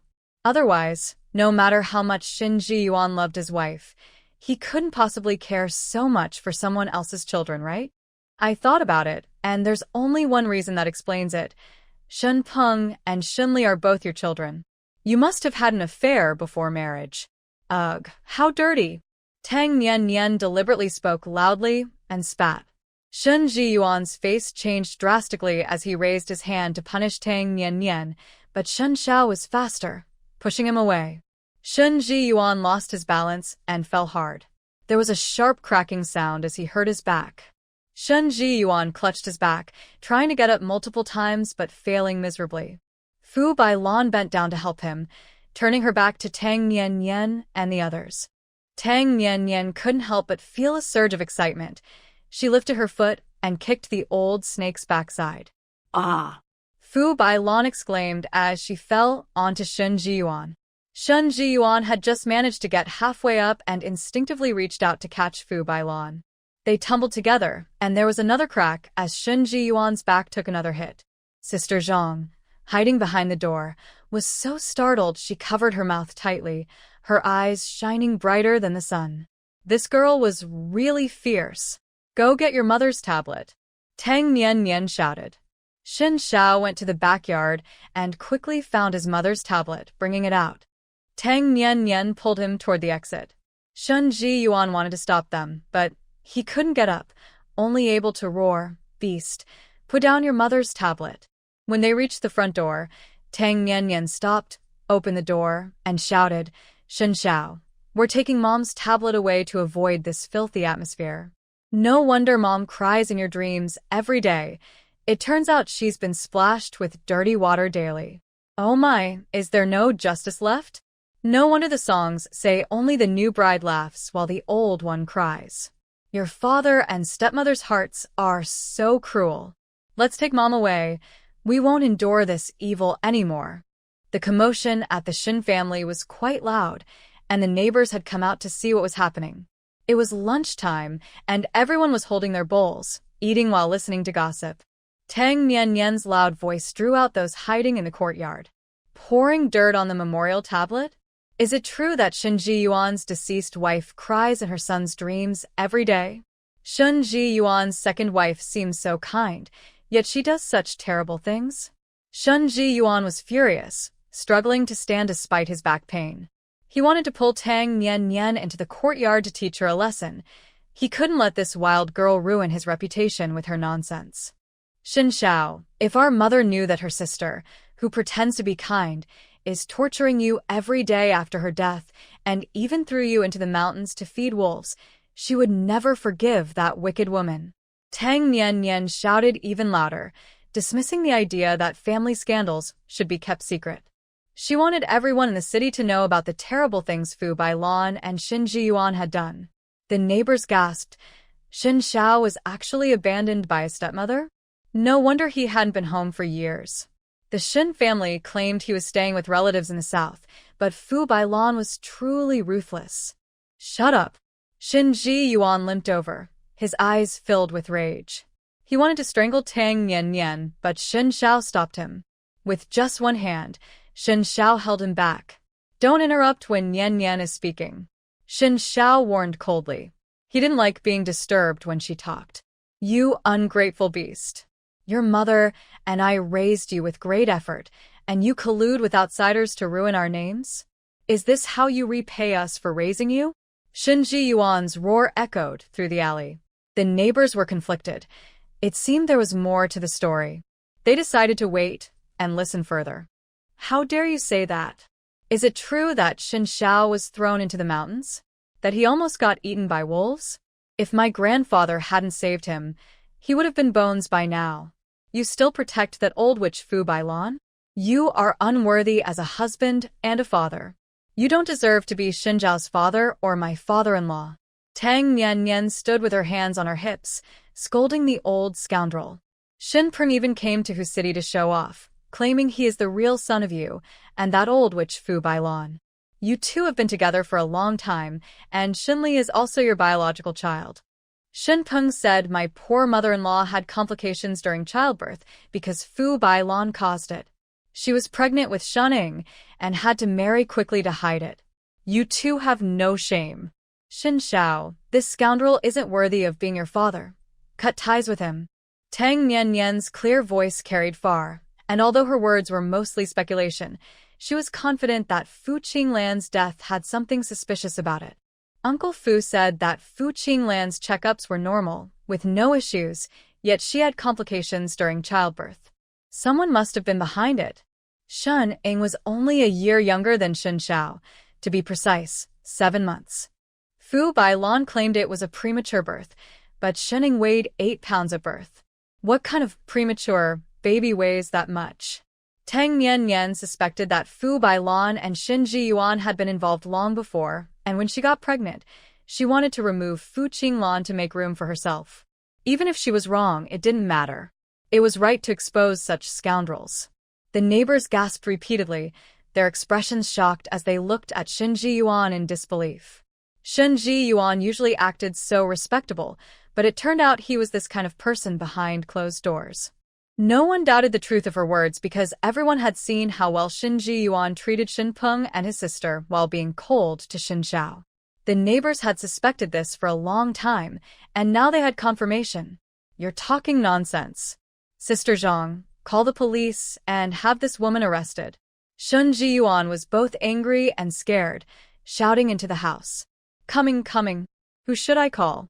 Sister Zhang slowly came out, looking confused since she had been busy in the kitchen and knew nothing. Call the police and say someone is causing trouble at my house. Shin Jiyuan calmed down. He couldn't panic and needed to stay composed. He had no evidence against Fu Bailan, and no matter how much Tang Nian shouted, it wouldn't matter. Who is causing trouble? I'll teach them a lesson. Sister Zhang's innocent face turned indignant as she grabbed a broom from the corner, ready to confront the troublemaker, muttering, "How dare they come to Shun's house and cause trouble? Do they have a death wish? I'll beat them." Shen Jiyuan's headache worsened. Sister Zhang was a great cook, but she was really slow-witted. Go call now. Right now. Shen Jiyuan lost his patience, his tone harsher than usual. Sister Zhang dared not pretend anymore. She glanced apologetically at Shen Xiao and hurried off to make the call, tripping over the threshold and falling. Ouch! I'm getting worse every year. My old back. Ouch. It's going to break. Sister Zhang held her back, groaning, and took a long time to get inside. Fu Bailan's anger boiled over. That brat Shen Xiao had brought a sharp-tongued girl to ruin her reputation. Did she really think she could take her down like this? So naive. Without evidence, no matter how much they shouted, it wouldn't matter. Shen Jiyuan held a significant position, and the higher-ups wouldn't punish him based on mere rumors. Instead, Shen Xiao would find it hard to get by in the army from now on. In the past, Shen Jiyuan had given this brat many resources out of fatherly affection, but now that the mask was off, he wouldn't care for him anymore. All the resources of the Shen family would go to her son. Fu Bailan had always thought Shen Zhao's achievements in the army were due to Shen Jiyuan's influence. For this reason, she had often whispered in Shen Jiyuan's ear, and now she finally got her wish, feeling a bit pleased and thinking Shen Xiao was foolish. You don't need to call anyone. Shen Xiao, let's go. Tang Nian Nian pulled Shen Xiao away, feeling that after this confrontation, they wouldn't need to come back. However, they would return tonight to take Fu Qinglan's dowry. Shen Jiyuan watched helplessly as his rebellious son and Tang Nian Nian left, their figures disappearing down the alley. He felt as if something inside him had completely left. He opened his mouth but then closed it again. It was good to teach his son a lesson, so he wouldn't think he was invincible. Later, he would call Ming Jinxing and tell him not to take care of his son anymore. Let that brat experience hardship and see how tough life could be without his support. Shen Xiao has a bad temper and has been influenced by outside women, arguing with me. It's my fault for not raising him well, making everyone laugh at us. Shen Ziyuan smiled awkwardly, trying to find an excuse for this scene. Kids are like that, mine are too. They can really get on your nerves. Fathers and sons don't hold grudges overnight. They'll be fine in a few days. The neighbors all tried to comfort him. After Shen Ziyuan went back inside, the neighbors didn't leave. They gathered and chatted excitedly. I've said it before, Shen Peng and Shen Li look just like Shen Ziyuan. Their eyes and brows are identical. No wonder he treats that burden so well.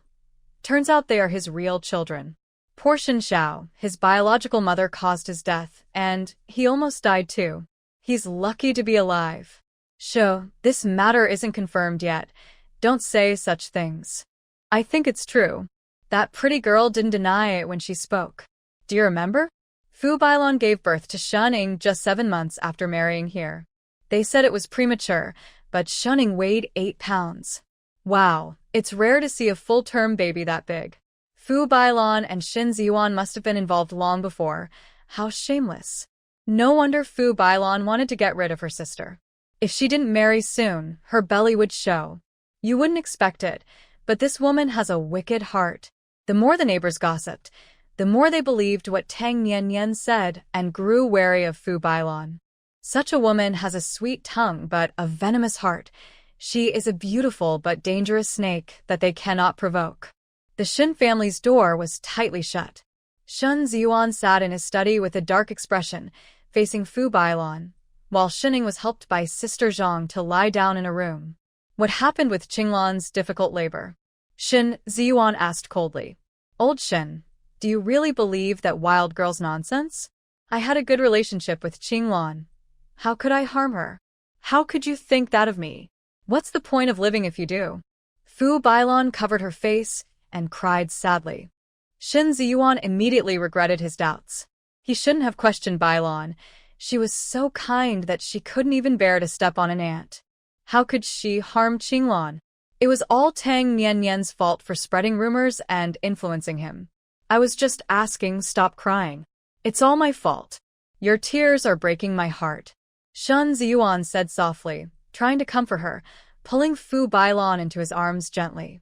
You have to know that I had no other choice at that time. I just loved you so much. Even if it meant bearing this bad reputation, I still wanted to marry you. Over the years, the rumors outside hurt more than swords. I could endure it all, as long as you knew my feelings. No matter how bitter it was, I felt sweet. But you think this way of me too. What has my suffering over the years meant? Fu Bailon twisted her waist, trying to break free, but Shin Ziyuan held her tightly. After a few struggles, she finally leaned into his embrace, sobbing softly. It was my fault, I misunderstood you. Shun Ziyuan's heart melted at her tears, and he kept saying sweet words to comfort her.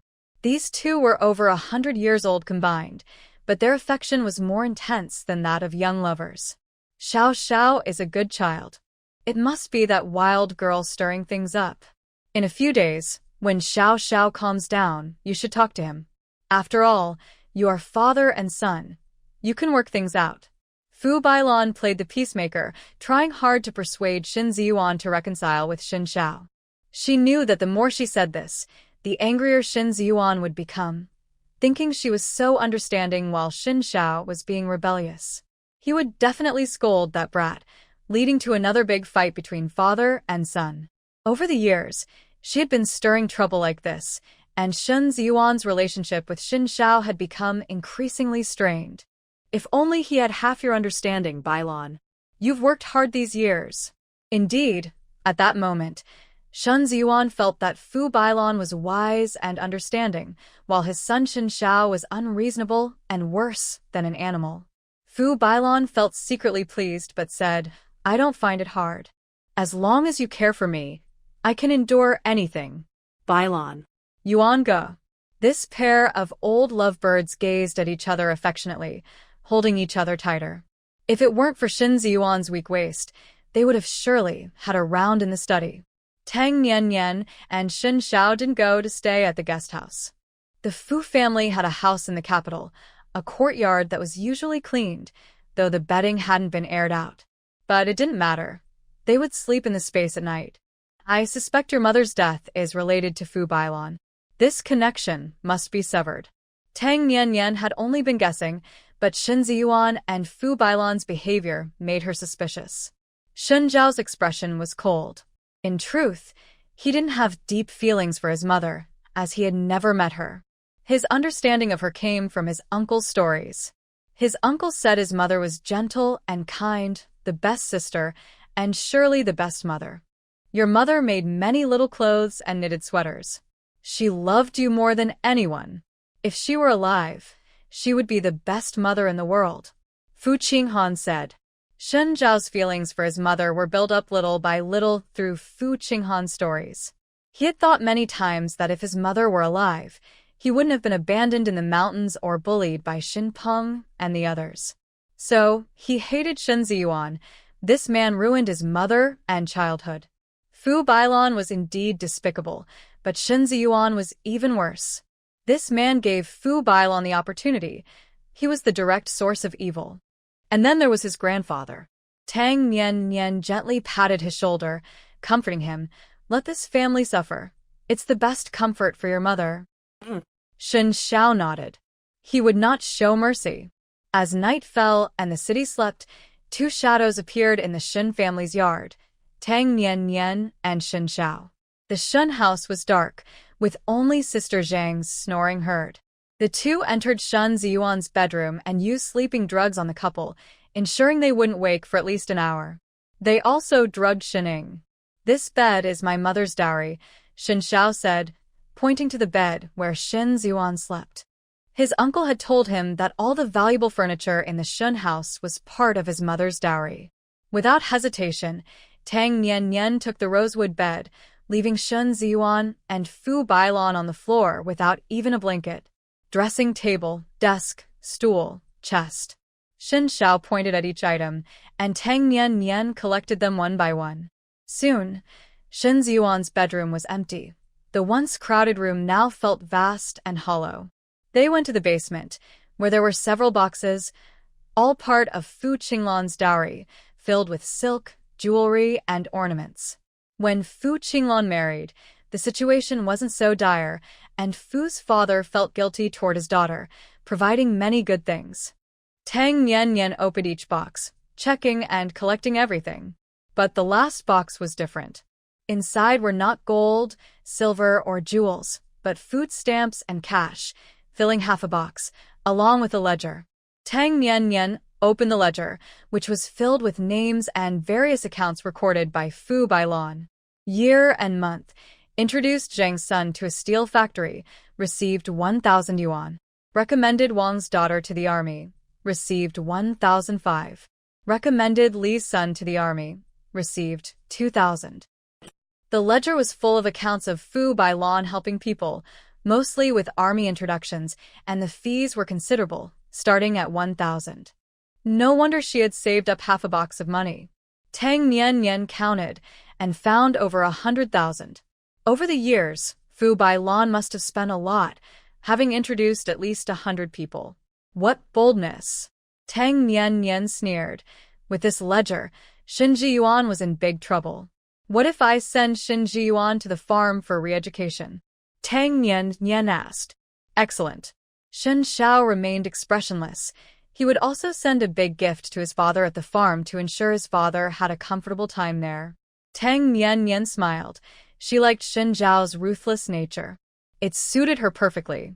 After clearing the basement, they went to the study and took the valuable furniture.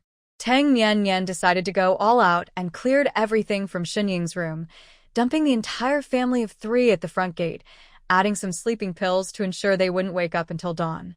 They didn't leave, but found a hidden spot to sleep in their space, planning to watch Shin's family's embarrassment in the morning. Morning arrived.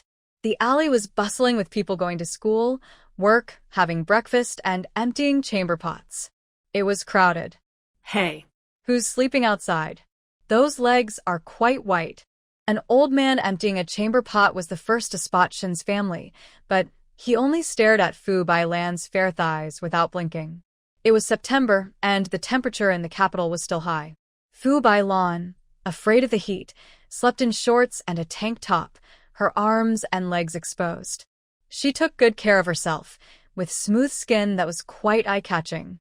In no time, a crowd gathered, tightly packed around her, especially men, who couldn't take their eyes off Fu Bailan. No one expected Fu Bailan, at her age, to be fairer than younger women. No wonder Shin Jiyuan was so infatuated. Ugh. How shameless. The women were the ones cursing, as their husbands were all watching Fu Bailan. The Shin family was still in a deep sleep, completely unaware they had become the laughingstock of the entire alley. Even people from the neighboring alley came to see the spectacle, crowding around. The first awake was Shening, startled awake by the noise. He opened his eyes to see so many faces and thought he was dreaming. He closed his eyes again, but then realized those faces looked oddly familiar, his neighbors. Darn. Shening jumped up, only to find his whole family sleeping outside, and his mother was indecently exposing her arms and thighs, with many men staring at her. What are you looking at? Get lost. Shening shouted angrily, wanting to find something to cover his mother, but he was only in his shorts, and taking them off wouldn't help much. Dad, Mom, wake up. Shening shook his parents vigorously. Shen Jiyuan and Fu Bailan slowly woke up, taking a long time to realize what was happening. Ah. How could this happen? Fu Bailan exclaimed, hugging herself, feeling both ashamed and angry. Shen Jiyuan quickly wrapped his arms around her, feeling a wave of embarrassment. But why were they sleeping outside? Oh no, we've been robbed. Even the green onions are gone. Darn it. Sister Zhang's voice echoed from inside. She got up to make breakfast, only to find the kitchen completely empty. Even the leftover green onions were gone, making her furious. Hearing about the robbery, the neighbors rushed into the Shin family's yard, only to find it cleaner than after a locust swarm: beds, stools, tables, dishes, water jars. All gone. Even Fu Bailan's clothes were missing, leaving only her tank top and shorts. The bedding was gone too. It was as if bandits had raided the place. The Shin family was left with only Sister Zhang's luggage and the stone table and stools in the yard. Everything else that could be moved was taken, even the front door was removed. The neighbors, initially worried that thieves might target their homes, quickly felt relieved. Clearly, this was not the work of ordinary thieves. No one could clear out a house so thoroughly and quietly in one night. It must have been Fu Qinglan's doing, they all thought, but no one dared to say it out loud. Oh no, I have to get to work. The neighbors soon dispersed, not wanting to get involved. After all, Fu Bailan and Shen Jiyuan had gone too far. Even Fu Qinglan couldn't stand it and had to come out to seek revenge for her son. They brought this upon themselves. Shen Jiyuan had spent the night on cold stone, and his back hurt even more. Shenning helped him back into the house, and upon seeing their ransacked home, a wave of nausea hit him, but he swallowed it down.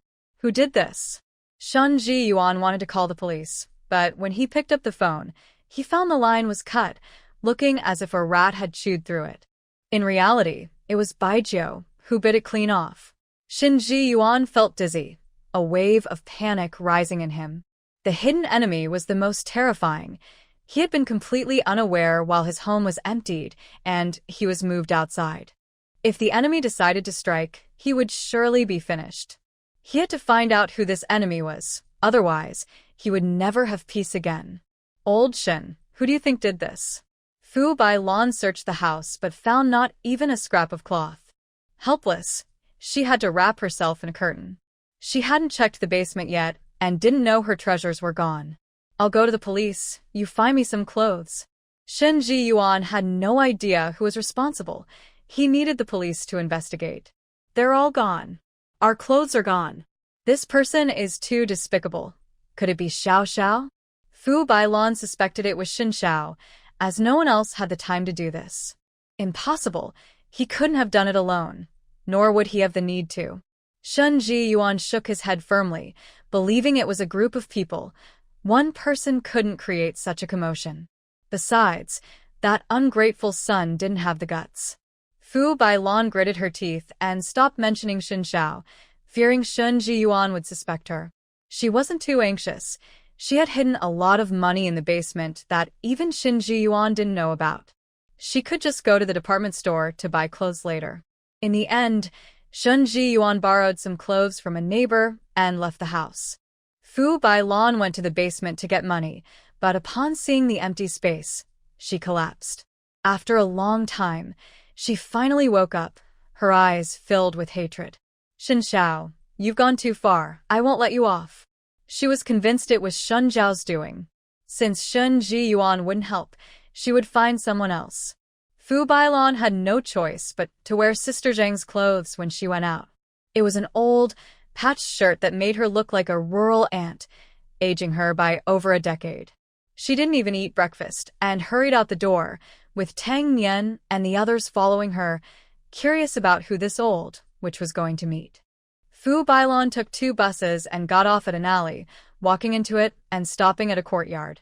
She knocked 3 times on the iron ring of the big door. After a while, the door opened, revealing a limping man in his 50s, with a patch over his left eye and a fierce look. What are you doing here at this hour? The one-eyed man frowned. Something happened. Let me in quickly. Fu Bailan squeezed through the door, and the one-eyed man noticed her clothes, frowning even more. Why are you dressed like this? Didn't Shen Ziyuan give you any money? My house was robbed, and I lost everything, even my clothes.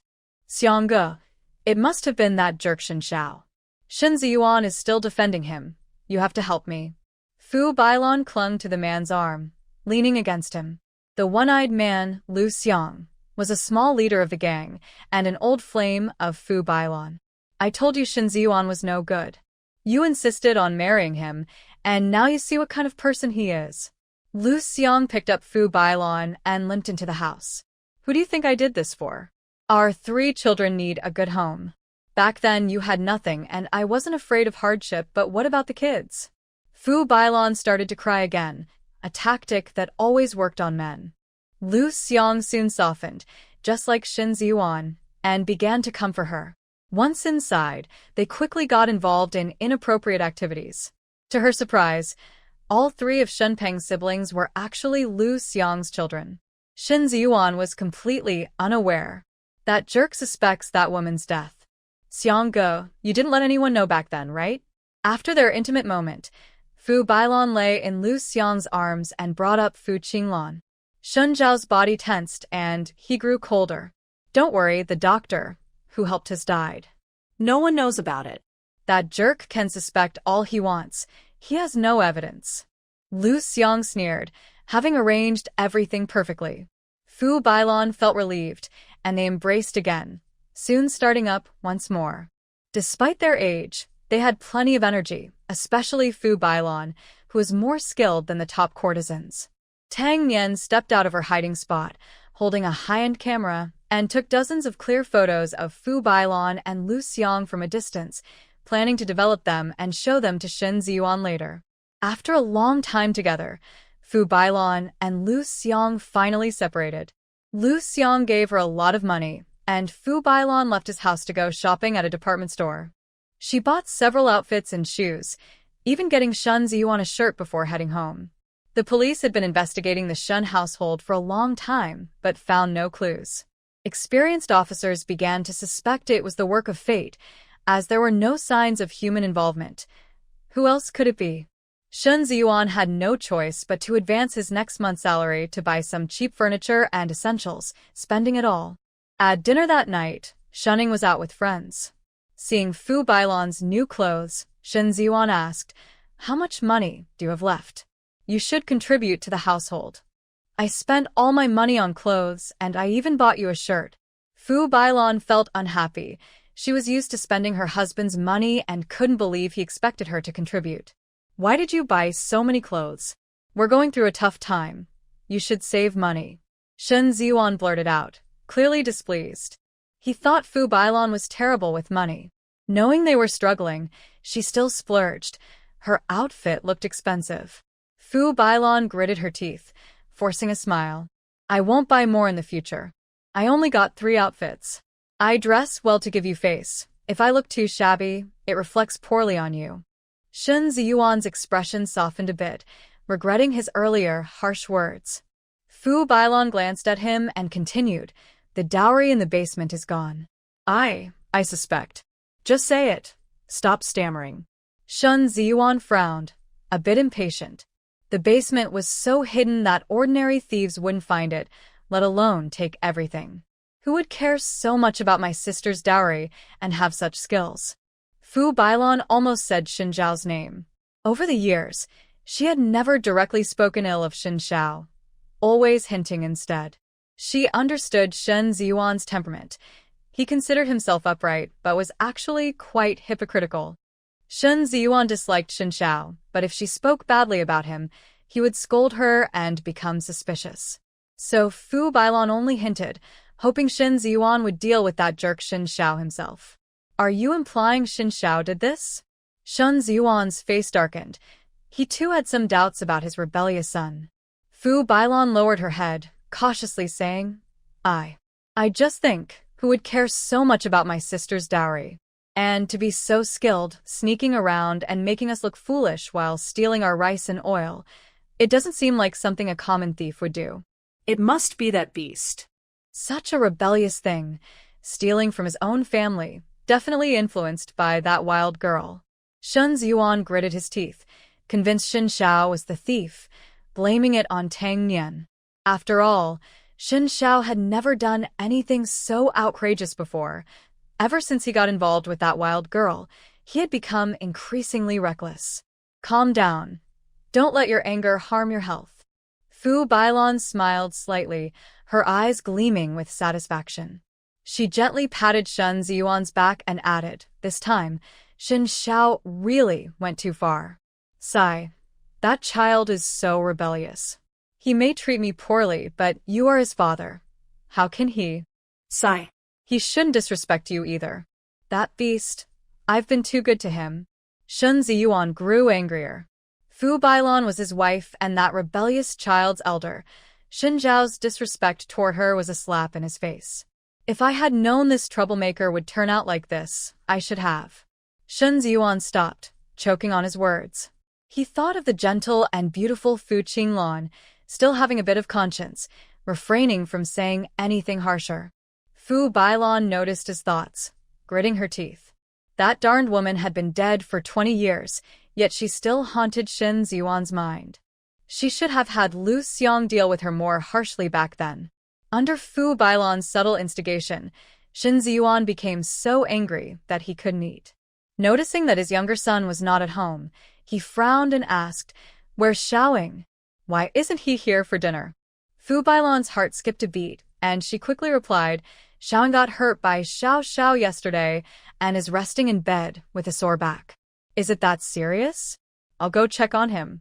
Shen Ziyuan stood up to go to his son's room, but Fu Bailan hurriedly stopped him. "I just checked on him, he's asleep. Don't disturb him. This kid is too weak. I'll send him to the army for training next semester." Shen Ziyuan sat back down, clearly unhappy.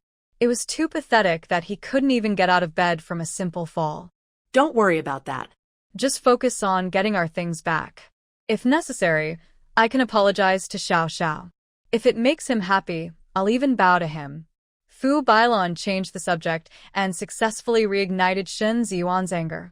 "What do you mean apologize? Stay out of this." Shen Ziyuan glared, believing that Fu Bailan's weakness allowed Shen Xiao to become more arrogant. This time, he would not hold back. He would teach this rebellious son a lesson. Fu Bailan smirked slightly and pretended to advise, "You should talk to Shen Xiao calmly. Don't just yell at him. He's already an adult and has a girlfriend." "What does he call that?" "I don't acknowledge it. A country girl doesn't deserve to enter the Shen family." Shen Ziyuan became furious again, slamming his chopsticks down and refusing to eat. In the kitchen, Sister Zhang peeked while eating, muttering, "He's hopelessly stupid. How can he be so clueless, letting that old fox control him? Even pigs are smarter than him." Frustrated, Sister Zhang rolled her eyes, quickly finished her meal, wiped her mouth, and walked up to Fu Bailan, respectfully asking, "Sister Fu, do you think Xiaoying will come back for dinner tonight? Should I keep his meal warm?" Fu Bailan squinted at Sister Zhang, signaling her to leave, but Sister Zhang, with her usual clueless expression, asked, "Sister Fu, why do your eyes keep twitching?" Fu Bailan was so angry, she wanted to get rid of this fool. She would definitely replace the nanny soon. "Is Xiaoying not sleeping at home?" Shen Ziyuan asked angrily. "No, he went out in the afternoon to play with friends," Sister Zhang answered honestly. Bang! Shen Ziyuan slammed his chopsticks again, glaring at Fu Bailan, scolding, "You just spoil him." "Old Shen." Fu Bailan shot a furious look at Sister Zhang and chased after Shen Ziyuan. Sister Zhang smiled briefly, then returned to her usual innocent self. The next day, Shen Ziyuan planned to confront Shen Xiao about the missing items. He was used to high-quality furniture, and the cheap stuff felt uncomfortable. Fu Bailan also told him that they were missing over 4,000 in cash. Without money, they couldn't get by, so he needed to retrieve it. As soon as he left, Fu Bailan also went out to find Lu Xiang. She suddenly remembered that there was an important ledger hidden in the basement, detailing her financial dealings over the years, with names, dates, and amounts recorded. She had forgotten about it since she hadn't helped anyone in a year. Remembering the ledger, Fu Bailan hurried to find Lu Xiang. Tang Nianyan and Shen Xiao had been working together. She was keeping an eye on the Shen family, while Shen Xiao watched the Zhou family. After Fu Bailan and Shen Ziyuan left, Tang Nianyan hesitated but decided to follow Fu Bailan, planning to make a big move today. Once at Lu Xiang's place, after Fu Bailan entered, Tang Nianyan climbed over the wall and found a place to hide. "Why didn't you say anything yesterday?" Lu Xiang's face darkened. This was serious. "Brother Xiang, you must get the ledger back. If old Shen finds out, it's over." Fu Bailan clung to his arm, acting cute, still unaware of the seriousness of the situation, only worried about Shen Ziyuan finding out. Lu Xiang was angry upon hearing this. Years ago, he wanted to marry Fu Bailan, but she thought he was a failure and married Shen Ziyuan with his child. He still held some resentment. If Shen Ziyuan fell into trouble, Lu Xiang's thoughts shifted, and the idea spread like wildfire. but he quickly calmed down. His 3 children were with the Shen family, and their father was Shen Ziyuan. If one succeeded, they all succeeded. If one suffered, they all suffered. Shen Ziyuan could not fall. If it comes to that, let that jerk meet his mother. Lu Xiang's expression turned fierce. The capital was his territory, and making someone disappear was not difficult. Brother Xiang, be careful and don't let anyone find out.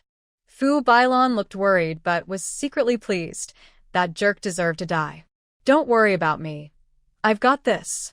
Lu Xiang spoke confidently. He was no longer the unsuccessful Lu Xiang of the past.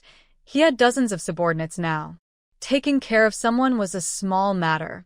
Seeing his confidence, Fu Bailan felt relieved and prepared to go home. Why the rush? You hardly come around. All you do is hang out with the Shuns. Lu Xiang was quite jealous. Oh, he can't compare to you. I hardly see you in a month. If today doesn't work, Brother Xiang, I'll come back in a few days. Oh, don't do anything reckless. Fu Bailan hesitated but seemed willing. Then, springtime arrived once more. Tang Mianyan quietly entered the room, knocked both of them out, and fed them a pill without waking them. Soon, the effects would kick in, and they would wake up. Shen Ziyuan didn't find Shen Shao at the guest house, and decided to go home. With everything that had happened, he had taken several days off and needed to handle things at home first. Just as he reached the front door, he raised his hand to push it open when a photo flew at him like a blade, almost slicing his hand. Shen Ziyuan dodged, and the photo stuck into the door. His face instantly darkened. The cheap door was so poor that a piece of paper could stick in it. At that moment, Shen Ziyuan had no idea that the contents of that photo would haunt him for life.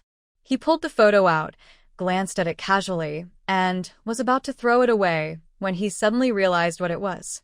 He raised it, staring hard, his eyes bulging with rage, teeth grinding. The woman in the photo was Fu Bailan, doing something shameful with a man. That man was so ugly, he didn't even compare to a toe. Witch! Shen Ziyuan felt a sharp pain in his heart and spat out a mouthful of blood, splattering it on the cheap door. Oh no, what happened? Sister Zhang had just returned from grocery shopping. In a panic, she dropped her basket and rushed over to help Shen Ziyuan, accidentally glancing at the photo. Oh my, isn't that the old fox? Who's that ugly one-eyed man? Sister Zhang was internally shocked but didn't dare show it, pretending not to see and helping Shen Ziyuan back to his room. I don't need help. I have something to do outside. Shen Ziyuan refused, having seen the address written on the back of the photo. He needed to check it out. Furious, Shen Ziyuan rode off, filled with murderous intent. Aunt Zhang muttered, "This is bad." She needed to find a new job. Sigh. The money from the Shen family was easy to earn. Who knows what the next family will be like? Furious, Shen Ziyuan pedaled his bicycle with all his might, feeling a fire burning inside him, wishing he could sprout wings and fly over. Tang Mianyan rode even faster and arrived first. Lu Xiang and Fu Bailan were fooling around inside the house. Shen Ziyuan stood outside, the door slightly ajar, and he could see clearly through the crack. One was his wife. The other was that ugly man. His beloved wife, whom he cherished like his own heart, was shamelessly fooling around with this ugly man. Shen Ziyuan bit his lip hard, tasting blood, but he didn't care about the pain. His eyes were filled with a murderous intent as he lifted his foot to go in and teach the couple a lesson. Shen Ziyuan, you fool. You help me support a woman and raise her kids, ha ha. Lu Xiang suddenly burst into laughter. Huffed. Shen Ziyuan spat out another mouthful of blood, filled with regret. Shen Peng, Shen Li, and Shenning were all the ugly man's illegitimate children. Fu Bailan, that shameless woman, had dared to deceive him. Bang! In a fit of rage, Shen Ziyuan kicked the door open, startling the two inside. Fu Bailan turned to see him and screamed, her mind going blank. Even with her cleverness, she didn't know how to explain herself. Shameless woman. Shen Ziyuan gritted his teeth and rushed over, grabbing Fu Bailan by the hair. Normally, he wouldn't even touch her, but now he felt no pity, only a desire to destroy her. Old Shin, listen to me, it's not what you think. Ah. It hurts.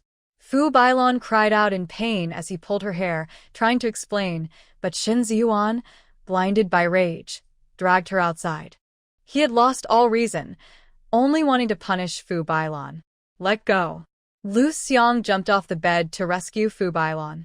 The two old men began to fight, while Fu Bailon curled up on the floor, at a loss. How dare you cheat on me and make me raise your illegitimate children? Fu Bailon, you shameless woman, I will never let you go. Shen Ziyuan felt no love for Fu Bailon anymore, only a desire for revenge. He had been sincere to her for 30 years, but he had been deceived. He wished he had just treated Fu Qinglan better.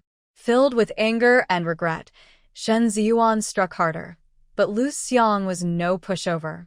They fought evenly, but Lu Xiang soon began to lose due to his poor mobility. Stop. Please don't fight. Fu Bailon cried, but the two men ignored her and fought even harder. They moved from the house to the yard, while Fu Bailon sat in the hall, crying. In the heat of battle, neither Shin Ziyuan nor Lu Xiang noticed the door had quietly opened. The noise attracted nearby neighbors, who gathered at the open door, clearly witnessing the scene. The crowd quickly became excited, realizing it was a case of infidelity, with the husband and the lover fighting. Those who had come to watch didn't forget to call others to join in the spectacle. Soon, a crowd gathered outside Lu's house, eagerly watching the drama unfold. Stop. Please don't fight. Close the door. Fu Bailon cried in fear, pleading with the two men.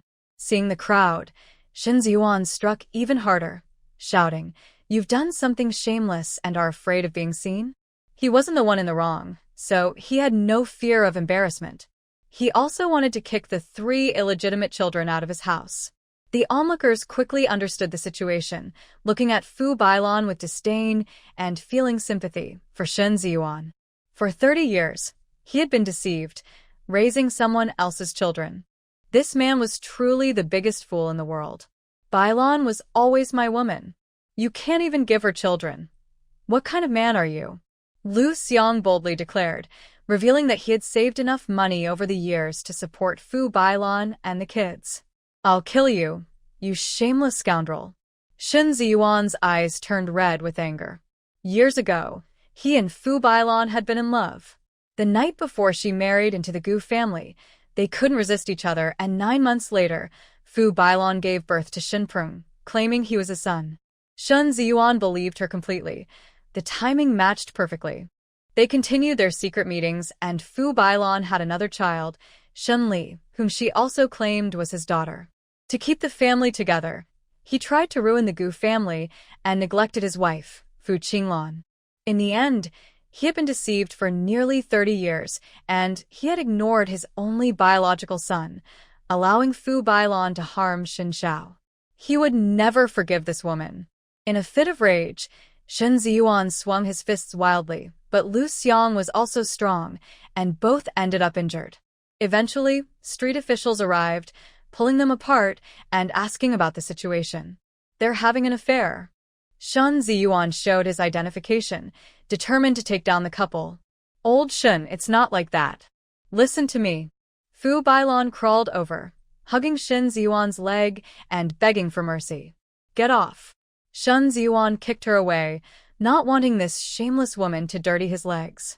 Fu Bailon fell to the ground, her silver tongue useless now as she worried about her future. What would happen if she was sent to a farm?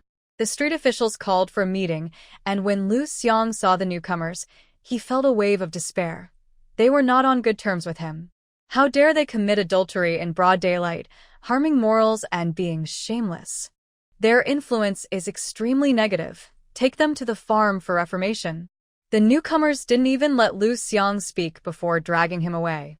The two were pulled out by a crowd, and Fu Bailon's carefully styled hair was left in a messy state, as if a dog had chewed on it. Shameless, filthy scoundrels. Kill that tramp. Many people angrily threw rotten vegetable leaves at the two, and some even threw stones. A stone hit Fu Bailon on the head, causing blood to flow profusely. She covered her wound with her hand and cried out in pain. She regretted coming to find Lu Xiang. Even if the account book had been handed over by Xin Xiao, she wouldn't be in such a miserable situation now. Fu Bailan's mind went blank, her heart heavy. She had fought with Fu Qinglan for half her life, thinking she had won, but now she realized she had lost. It must have been that jerk Xin Zhao's doing. Fu Bailan's mind finally cleared a bit. How could Shen Ziyuan suddenly show up here? He had no idea about this place. It was definitely Xin Xiao who informed him. As Fu Bailan sorted through her thoughts, she regretted her decision to confront Lu Xiang, giving Xin Xiao a handle against her. Tang Nian followed behind, watching the disgraceful scene of the couple. This was just the beginning. There was more exciting drama to come. She went back to search Lu Xiang's home. The Lu family's door was wide open, and no one was inside. Tang Nian felt like she was in a deserted place, rummaging through every drawer. She found over 2,000 in cash, along with many food and meat coupons. She took everything and headed to the basement, where she struck gold. There were 7 or 8 boxes filled with gold, silver, and jewels, along with a small box containing 50,000 in cash. Tang Nian took it all without hesitation. Just as she was about to leave the basement, she heard noise outside and quickly entered her space. Before long, the leader of the earlier meeting returned with 3 or 4 subordinates. Lu Xiang's treasures must be hidden in the basement. Confiscate everything. The leader had long coveted Lu Xiang's treasures, and this was a perfect opportunity. Claiming it was for confiscation was really just for their own pockets. The subordinates' eyes lit up. They were sure they would get a big share and strike it rich. However, when they entered the basement, they were dumbfounded. It was completely empty, not even a mouse. Lu Xiang must have moved everything. Let's go interrogate him. The group left, cursing. Tang Nian emerged from her space and also left. She believed these people would treat Lu Xiang and Fu Bailan well. Tang Nian found Xin Xiao near the Zhou family and told him about Fu Bailan and Lu Xiang's fate. Shen Ziyuan will definitely come looking for you since you are now his only son. Shen Xiao sneered and said coldly, then the account book can be handed over. Late fatherly love is worthless. Moreover, this man had allowed Fu Bailan to harm his mother. He would not let Shen Ziyuan off easily. Here. Tang Nian took out a handwritten copy of the account book from her space and handed it to Xin Xiao for him to deal with. The Zhou family hasn't discovered the treasures are missing yet. Zhou Hongchang's health is declining rapidly. He won't last much longer. Xin Xiao informed her about the Zhou family's situation. Old Zhou could only hold on for about a month. Find a way to let old Zhou know the treasures are gone ahead of time. Tang Nian smiled. She needed to send old Zhou a big gift to meet the king of hell early. I'll take care of it. Shen Xiao took charge. Shinpeng got off the train and called home, wanting to complain and have his father teach that scoundrel Xin Xiao a lesson. But the phone rang for a long time without anyone answering. Shinpeng frowned, feeling a strong sense of unease. Something must have happened at home. Shen Ziyuan did not return home. He went to the military district to file for divorce and to accuse Fu Bailan and Lu Xiang of destroying his military marriage. As for Shinpeng's 3 illegitimate children, he would not let them off easily either. He planned to deal with those 3 first before confronting Xin Xiao. Over the years, those 3 had often bullied Xin Xiao, and he needed to stand up for his biological son. In fact, Shen Ziyuan understood that if he didn't deal with Shinpeng's 3 children, Xin Xiao would definitely not see him. That night, Shen Ziyuan did not return home. He slept in the military district, unaware that Shinpeng had returned. Shinpeng arrived home, stepped over the threshold, then stepped back, looking up and down at the door. He clearly remembered it being bright red. How had it turned into this shabby door? Mom. Shinpeng shouted, but it was Aunt Zhang who came out. Xiaopeng, you finally came back. We were robbed. All the money for groceries is gone. You need to give me money to buy food. Aunt Zhang held out her hand for money. Shen Ziyuan and Fu Bailan had left in the morning and hadn't returned. She had been eating plain noodles all day, without even an egg. Where's my mom? Shinpeng pulled out 10 yuan from his pocket and handed it over. She left early in the morning, and hasn't come back. Your dad hasn't returned either, and I don't know where Xiaoying went. I'm the only one at home.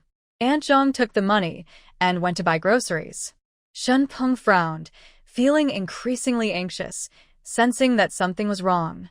But he also thought he might be overthinking it. His mom was such a strong person, she would definitely be fine. Shen Peng yawned. He was exhausted after sitting on the train for days. He wanted to sleep, but when he got to his room, he found it empty, with not even a bed. Darn. Shen Peng suddenly remembered that they had been robbed. Those thieves even took the furniture. What the heck? Reluctantly, Shen Peng had to sleep in his brother's room. Shen Ziyuan had bought cheap furniture that was narrow and small, making it very uncomfortable to sleep, but he was too tired and quickly fell asleep. Meanwhile, Shenning was out partying with a group of friends, including the Zhou brothers, Zhou Siwu and Zhou Siwen. These rich kids spent their days indulging in pleasure, throwing parties for various reasons, but it was really just for debauchery. Some who wanted to curry favor with them would bring along pretty girls. Some of these girls came willingly, while others were tricked, but once they were in their territory, they had no one to turn to and could only suffer in silence. Darn, the quality is getting worse. This is boring. That night, Zhou Siwu exploded in anger because he was dissatisfied with the girls his subordinates brought him and couldn't muster any interest. Wuge, haven't we already offered all the good stuff? It's hard to find something right now. Can you just make do with this? The subordinate kept smiling and saying nice things, but cursed under his breath. They had searched the entire city for beautiful girls, and these few were hard to find. These rich kids were really difficult to please. Shenning had an idea and ran over, saying, I have a gem that will definitely satisfy Wu Ge. He leaned in close to Zhou Siwu's ear and whispered, It's my family's mixed breeds girlfriend, a rural girl who looks more beautiful than a fairy. We can bring her over, Wu Ge and Wen Ge first, then me second. What do you think? Shenning had always hung out with Zhou Siwu and had done many shady things before. Zhou Siwu's eyes lit up. Is she really that beautiful? When have I ever lied to you? You'll definitely be satisfied. Shen Ying patted his chest in assurance. Zhou Siwu was tempted, but Zhou Siwen beside him was worried and advised, Grandpa doesn't want us causing trouble outside. Siwu, be careful. Recently, there had been many issues at home. 2 of his 3 brothers had died, and 1 was injured. Although he didn't have strong feelings for them, their grandfather had ordered them not to cause trouble outside. Zhou Siwen was much more cautious than Zhou Siwu. What are you afraid of? Grandpa is at home resting. He won't know what we're doing out here. Zhou Siwu scoffed, thinking the old man was too timid. The Zhou family was now one of the top 3 in the capital. As long as they didn't cause too much trouble, what couldn't he do? As for the deaths of Zhou Siming and Zhou Siren, he didn't see it as a big deal. They had always looked down on him, and he thought they deserved it. Besides, if they were alive, how could he stand out? In the past, their grandfather never cared about him. Even if he played outside for a week without coming home, the old man wouldn't ask. Now, he was checking in every day, more concerned than ever. Zhou Siwu thought it was great that Zhou Siren had died. Their existence brought him no benefit, and their deaths were better for him. Grandpa is not well. We should go home. Zhou Siwen urged hesitantly, feeling it was inappropriate with the old man still at home. It's just a minor issue. It's definitely nothing serious. If you want to go back, go ahead. I want to have fun. Zhou Siwu dismissed him, believing the old man's claims of a minor issue. Then I won't go back either. Zhou Siwen didn't want to return alone, and was also tempted by Shen Ying's gem. Ha! Zhou Siwu looked at him disdainfully, thinking he was a coward. That rural girl is at the guest house. Wu Ge, should we go now? Shen Ying asked. Let's go. You distract Xin Xiao, and I'll handle this. Zhou Siwu had a plan. He couldn't beat Xin Xiao, but he could outsmart him. Shen Ying felt pain from his injuries and was hesitant.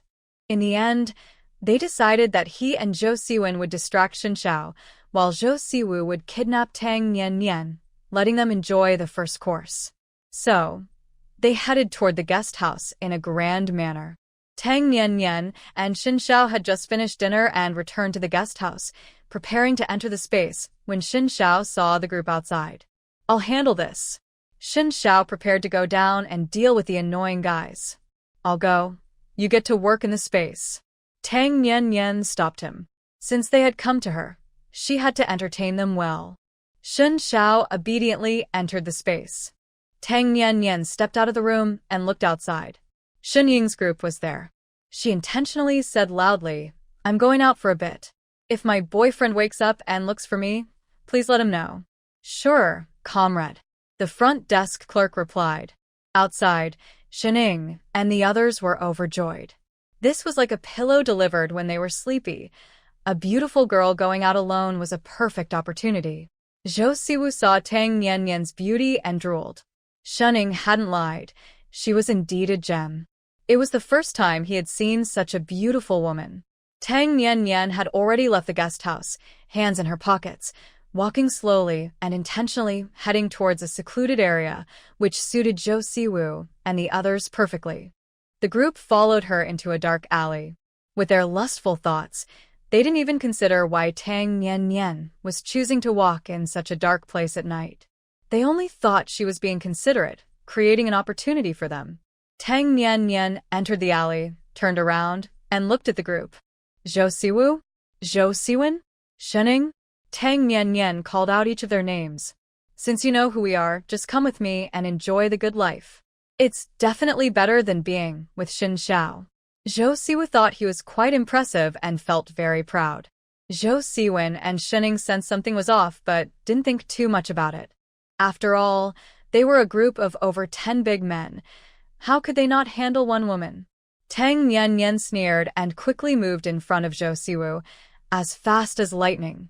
Zhou Siwu barely had time to react before he felt a sharp pain on his face. "Do you know how Zhou Siming died?" Tang Nian knocked him down with one punch and then took down Zhou Siwen with another. The others didn't have time to resist before she knocked them all down one by one. Each punch was quick and precise. The 10 or so men lay on the ground, terrified, their desire completely gone. "Don't do anything reckless. I'm from the Zhou family. If you hurt me, you'll be in big trouble." Zhou Siwu tried to intimidate her with his family name, but Tang Nian punched him again and kicked him several times. "That old man Zhou Hongchong is about to die. What are you bragging about?" Tang Nian had a whip in her hand, striking at the group. Each lash left deep cuts, splattering blood.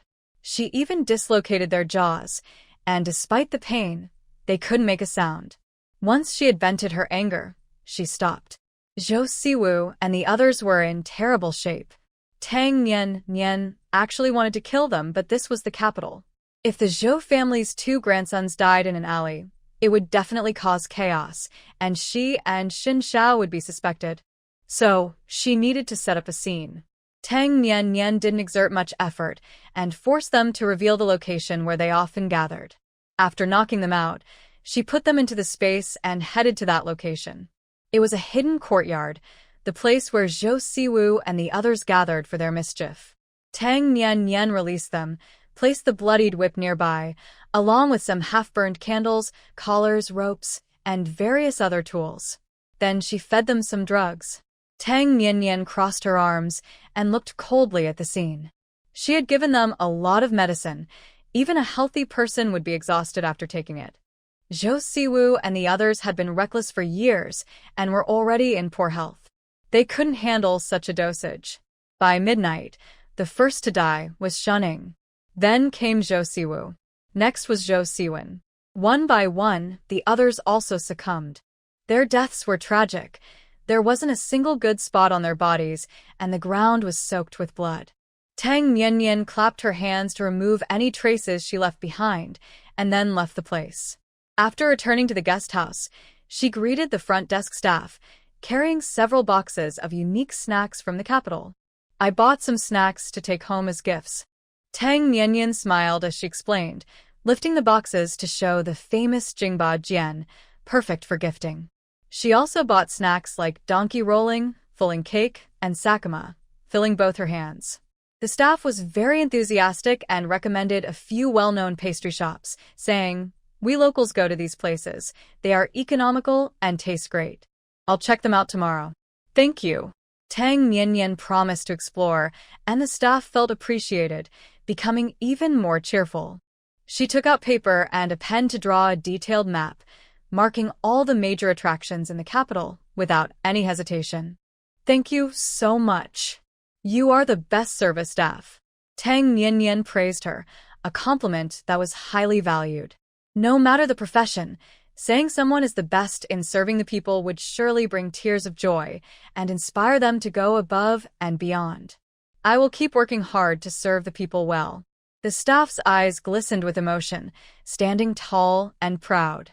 Tang Mianyan gently patted her shoulder in encouragement and asked, "Has my partner woken up yet?" "I haven't seen him leave. He should be sleeping," the staff replied quickly. "He's very tired. He had to complete an urgent task recently and hadn't slept for several days. Then he rushed back to visit me, and while we were out shopping, he fell asleep while walking and bumped into a lamppost." Tang Mianyan looked worried but clearly stated that Shen Xiao was exhausted from protecting the country. Sure enough, the staff's admiration for Tang Mianyan grew immensely. This beautiful girl was a military spouse. Soldiers protect the country, and their families share in that honor. "I'm heading back now. You and your colleagues should try these snacks." Tang Mianyan took out a few pieces of snacks from the paper bag and placed them on the table before hurrying back to her room. The staff wanted to follow her but couldn't keep up. Tang Mianyan disappeared quickly, and just then another colleague arrived, saw the snacks on the table, and popped one into her mouth. "Hey, why did you eat that? I still need to return it." The staff was very upset and scolded her colleague, explaining where the snacks came from. "They were given by a guest from room 303. We can't eat guests' food. I thought they were yours." "Isn't room 303 occupied by a beautiful girl from the south whose partner is an officer? Room 305? The colleague had a strong impression of Tang Mianyan and Shen Xiao. Although the guest house hosted many guests daily, this couple stood out with their striking looks. "Yes, that's them. The girl is really nice. Her partner is so tired from work that she let him rest in the room while she went out. She just chatted with me and insisted on leaving the snacks on the table. I couldn't catch up to her." The staff smiled proudly and added, "She even called me the best service staff." "Good for you." The colleague teased her and wrapped the remaining snacks in clean paper to return them. However, she was also envious. Receiving compliments from guests was something she dreamed of. If only she could get a note of praise in the guest book. The two young staff members chatted, and their impression of Tang Mianyan and Shen Xiao deepened, all positive. Tang Mianyan returned to her room and entered the space. Shen Xiao was busy working, while Fu Bao and Baisho lazily lay around, their tails wagging as they watched the harvesting machine Shen Xiao operated. The mature crops were almost all harvested. Once the last batch was done, they would need to be replanted. Shen Xiao planned to grow more crops to expand the estate. Shining, Zhou Siwu, and Zhou Siwen are all dead, Tang Mianyan casually mentioned. Shen Xiao responded lightly, then excitedly talked about his plans for the estate. He wanted to create a small sea for raising seafood since Tang Mianyan loved it. The space already had a fruit garden, pasture, pond, and fields. Adding seafood farming would complete it. Do as you see fit. Tang Mianyan had no objections. She was clueless about such planning and left it all to Shen Xiao. Her only job was to eat. "We'll do it after we return to Hu City." Shen Xiao smiled, noting that there was no sea in the capital, so they would handle it later. "Okay, I'm going to sleep." Tang Mianyan yawned, feeling tired after watching a lot of messy drama. She lay back in a chair and soon fell asleep. Shen Xiao covered her with a blanket and moved to a distance to work, so he wouldn't wake her. At the Zhou family, Zhou Hongchang lay there, looking withered, his face ashen and exuding a dark aura. His room was brightly lit, with medical staff surrounding him, taking turns day and night. Cough, cough, cough. Zhou Hongchang coughed violently, and a nurse wiped the blood from his mouth with a handkerchief. The doctor looked very worried. His condition was worsening. "Where are Siwu and Siwen?" Zhou Hongchang rasped, feeling uneasy since he hadn't seen those two for a day. Although they were disappointing grandsons, they were all he had left, and nothing could go wrong now. Zhou Hongchang was still thinking about marrying off these two grandsons soon, hoping they could have promising great-grandchildren for him to nurture. Until now, Zhou Hongchang hadn't given up on the treasure from the Tang family. He believed that if he got the secret medicine, his health would improve, and the Zhou family's prosperity would last. Dad, they went out and haven't come back yet. Zhou Hongchang's eldest son, Zhou Xinghua, bent down to say, "Didn't I say not to let them go out? Are they deaf?" Zhou Hongchang became anxious, starting to cough again, and couldn't stop. The handkerchief was stained red. Standing nearby, his second son, Zhou Xingjia, had a flicker in his eyes, thinking about the treasures the old man had hidden. The old man was nearing his end, and he needed to get those treasures before it was too late. Otherwise, when the old man distributed them, he would surely get the short end of the stick again. "Go, call them back, cough cough." Although Zhou Hongchang was too sick to get out of bed, his authority remained. His eldest son dared not disobey and went out to find his brother and nephew. "Call Xiling over." Zhou Hongchang asked his second son to bring Zhou Xiling, as he was the only one left in the family who could help. Dad, what do you want to say? "Xiling is not well. Don't make him work too hard." The second son hesitated.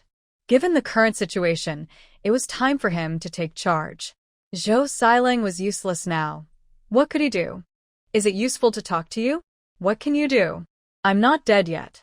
Cough, cough, cough. "Go call him."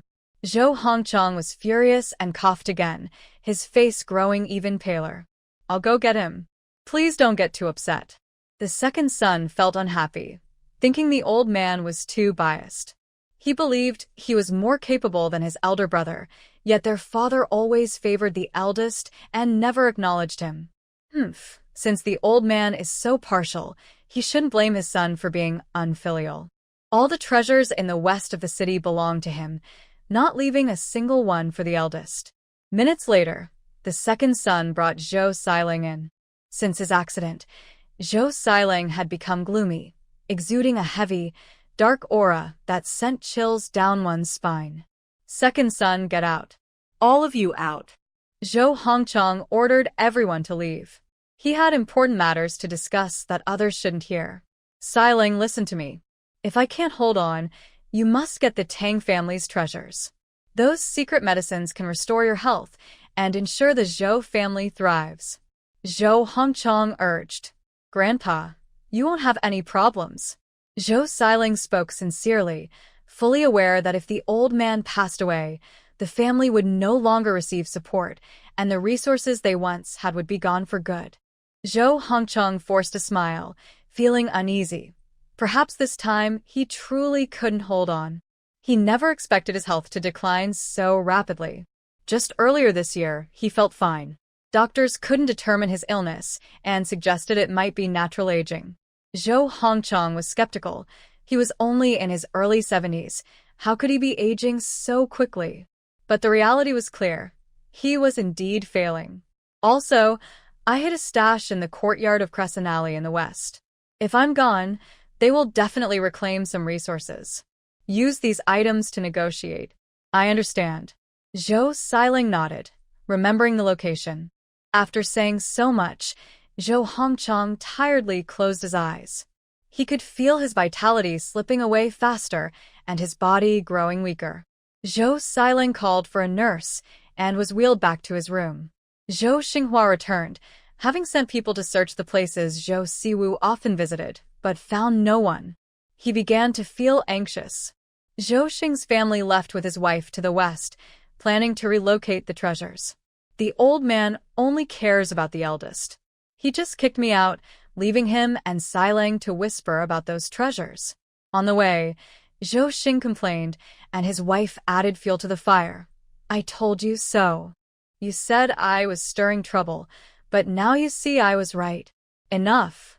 This isn't the time for your comments." Zhou Xing shot his wife a glare. She huffed but fell silent. The couple arrived at Crescent Alley and quickly found the backyard. The old man said there's a basement in the backyard. "How do we find it with all this grass?" Seeing the tall weeds, They were dumbfounded. How long would it take to find it? Let's cut the grass. It's a small area. We'll definitely find it. Zhou Xing gritted his teeth, showing determination for the first time. The couple went out to get shovels and hoes and started digging. A day passed, but Zhou Siwu and his brothers hadn't returned. Shanning also hadn't come home, but Shen Ziyuan was still at the military district, and Fu Bailon had already been sent to the farm. Shen Pern was at home, but he never cared about Shen Ying's matters. Only Aunt Zhang complained, not coming home for dinner or even calling. They have no manners, really. At home, it was just her and Shen Peng. She was too lazy to cook and quickly made 2 bowls of noodles to eat. Another day passed, and Shen Ying and the others had been missing for 2 days.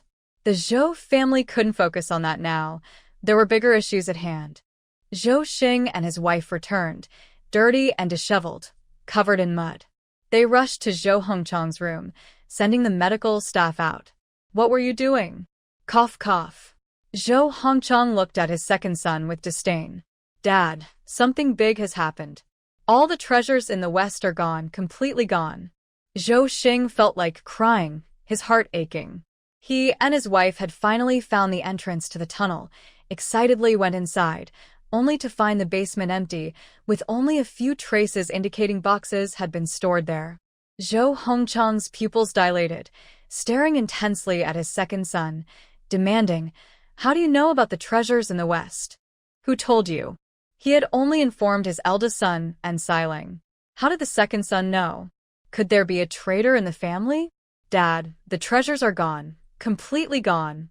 Don't worry about how I know. We need to find them quickly. Zhou Xing pounded his thigh, frantic. Zhou Hongchang scrutinized him, realizing he didn't seem to be acting. The second son didn't have the talent for that, nor the brains. Could it be true that the treasures were really gone? Slow down and explain what happened. Here's the thing. We wanted to check on the treasures, but they were all gone. Nothing left. Dad, could there be a traitor in the family? Zhou Xing suspected the eldest was up to something since only they knew about the treasures, and they must have taken them to keep them for themselves. Zhou Hongchang's heart tightened, and he spat out a mouthful of blood all over Zhou Xing. Dad, hold on. Zhou Xing didn't care about the blood, crying out in despair. They hadn't found the treasures yet. Zhou Hongchang fainted, and the doctors rushed in to save him. After a long time, he finally woke up, but his condition was worse. I want to go to the West. Cough, cough. Zhou Hongchang insisted on going, and the doctors couldn't dissuade him. An hour later, a car arrived in the West. Zhou Hongchang was carried out and placed in a wheelchair, accompanied by trusted subordinates, his 2 sons, and Zhou Xiling. The weeds in the backyard had been cleared, leaving holes everywhere from Zhou Xing and his wife's digging. The entrance to the basement was exposed. Zhou Hongchang was helped down and saw the empty basement, and everything went dark. This basement had been personally supervised by him, and he had placed the treasures there himself. Just last month, he checked on them and they were all there, not a single box missing. Who did this? Zhou Hongchang shouted hoarsely, spitting out blood repeatedly, his clothes soaked in it. Dad, only the eldest brother knows this place. Zhou Xingjia glanced at the eldest brother, almost accusing him directly. This is my first time here. Second brother, are you trying to frame me? Zhou Xinghua certainly wouldn't take the blame and retorted. If I had succeeded, would I need to shout about it? Maybe you're just trying to cover your tracks. Shut up. You think I'm as stupid as you? Humph, who's smarter? Second brother, just confess. The 2 brothers argued fiercely, their voices growing louder, each convinced the other had stolen the treasure. After years of pretending to be close, their brotherly bond was long gone, and they hurled hurtful words at each other. In their heated argument, they failed to notice Zhou Hongchang's face growing worse, his body shaking violently. Beasts. Cough, cough, cough. Zhou Hongchang scolded, then fell into a fit of endless coughing. The brothers reluctantly fell silent, occasionally glaring at each other. Find out who did this. Zhou Hongchang ordered, still having some capable people under him. Exhausted, Zhou Hongchang returned home, feeling weaker and fainted again. He woke up after dark, his mind foggy, unable to remember the date or time. Have Siwon and Siwoo come back? They were home yesterday, right? Zhou Hongchang vaguely remembered seeing his two useless grandsons yesterday, his cloudy eyes now gray, and everything looked dim. They haven't come back for 3 days, Dad. I sent someone to look for them. Zhou Xinghua, seeing his father's gray eyes, felt a sinking feeling. He wasn't too worried about his brothers being gone for 3 days. After all, they were just two good-for-nothings. But the old man couldn't be in trouble. The family still relied on him. Call the police to find them, cough cough. Zhou Hongchang sighed, suspecting something had happened to his useless grandsons, who was working against him. At first, he thought it was the Tang family behind Tang Nian, but now he changed his mind. The Tang family didn't have that much power, and they couldn't secretly take his treasure in the capital. It had to be his rivals. Only families deeply rooted in the capital had the ability to do this, and they wanted to ruin the Zhou family. Zhou Hongchang felt a wave of despair. He had once been proud of having 5 grandsons, but now only one was left, and he was useless. He was also nearing his end. If he were in better health, he would never let his enemies succeed and would ensure that Tang Nian faced dire consequences. Eldest brother, call and say I need to see him. Zhou Hongchang thought hard, wanting to do one last thing for his family before he died, hoping that his connections would help the Zhou family. He still had some confidence. After all, he had a good relationship with that person, so he should have some influence, right? But, Dad, they said you should rest and not worry. Zhou Xinghua returned, looking dejected. The response came from the secretary. He hadn't spoken to that person. But the secretary must have been instructed to say that. Even if his mind wasn't clear, he understood the meaning. The Zhou family was really on the verge of decline. What did you say? Did you say something wrong? Zhou Hongchang sat up in a panic. It had to be that the eldest brother didn't communicate properly. That person must not have understood his intentions. Dad, I said exactly what you told me. Not a word changed. Zhou Xinghua repeated the conversation word for word, and Zhou Hongchang's expression fell. He lay back down, murmuring, They really won't meet? How can they refuse? Cough cough. Zhou Hongchang lay there, as if his life had been drained away, his chest barely rising and falling. His body was deteriorating faster, and the doctor privately told Zhou Xinghua that their father could last at most a month.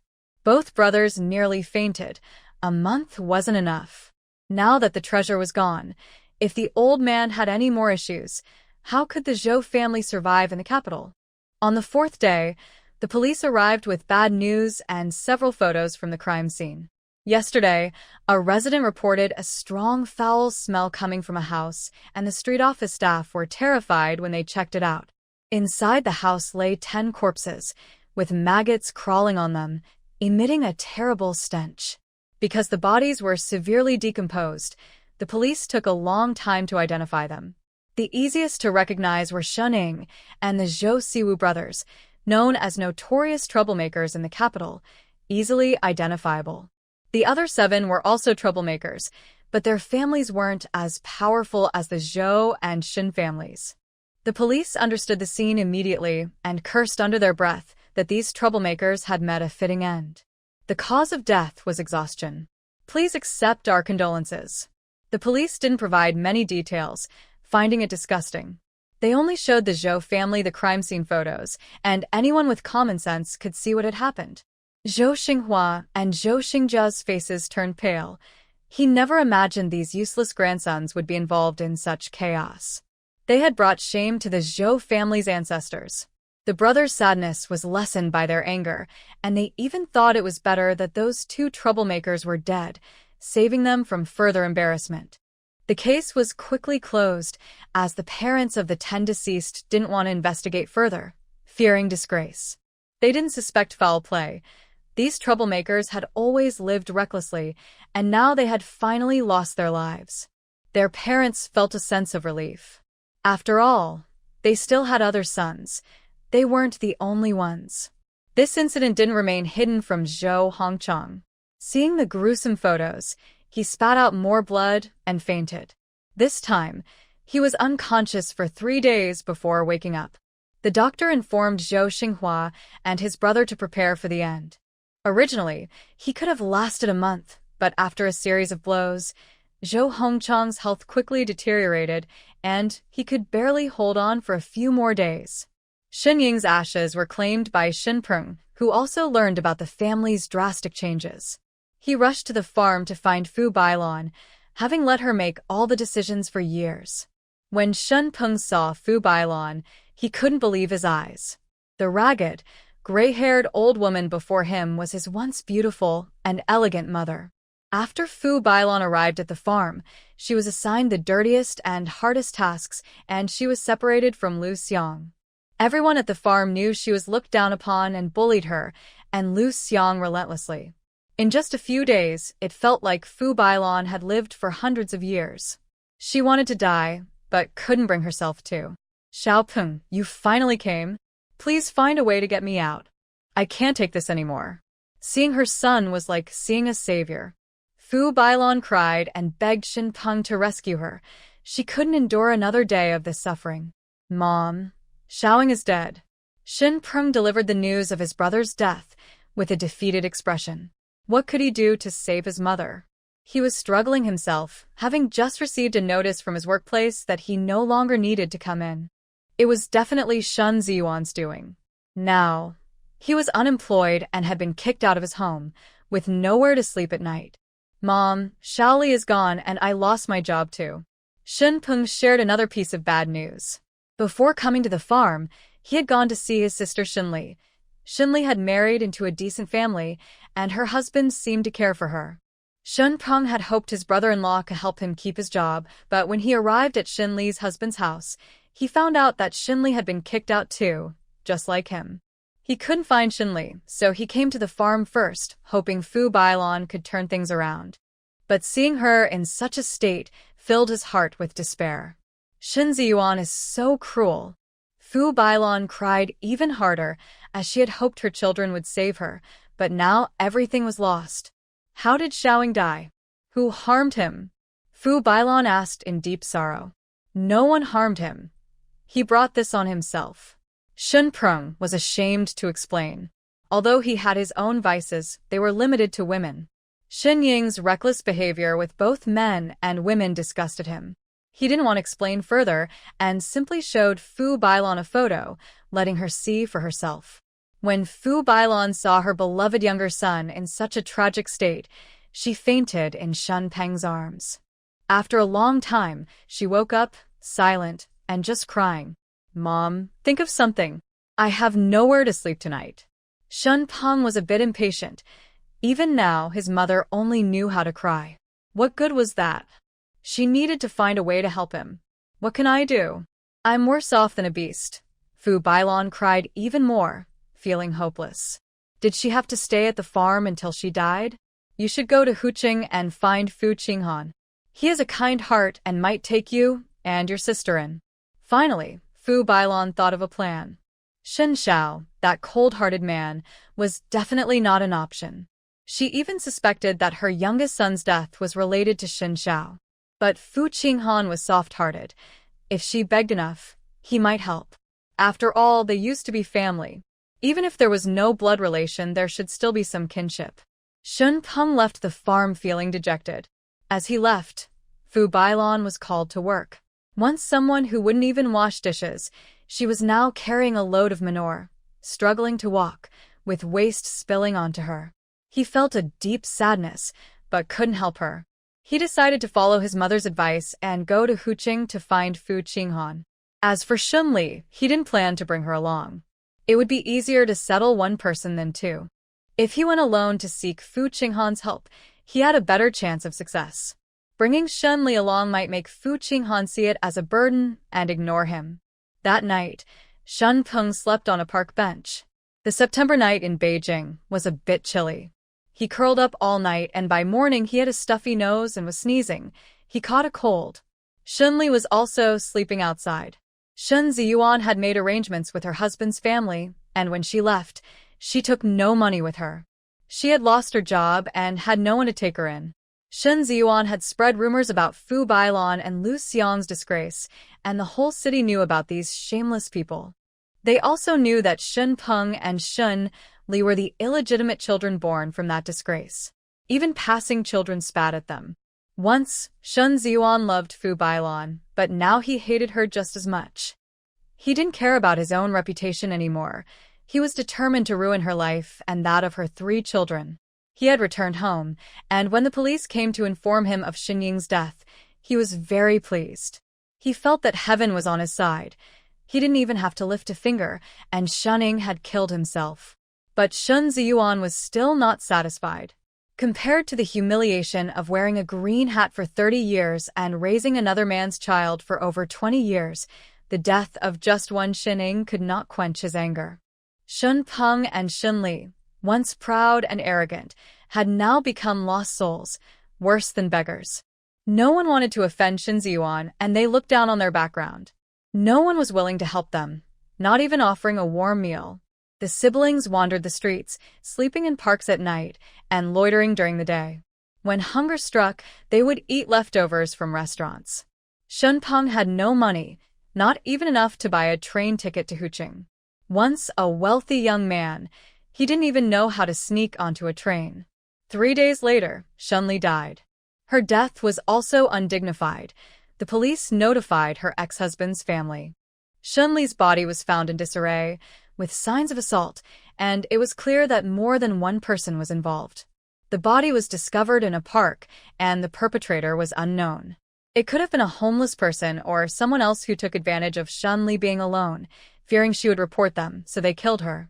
Shun Li's ashes were collected by her ex-husband's family, and without even finding a burial site, they scattered them in the wilderness. Shun Peng was unaware of this. He was at the train station, planning to sneak onto a train to Huqing. After days of wandering, he finally learned how to sneak onto a train without needing a ticket or a referral.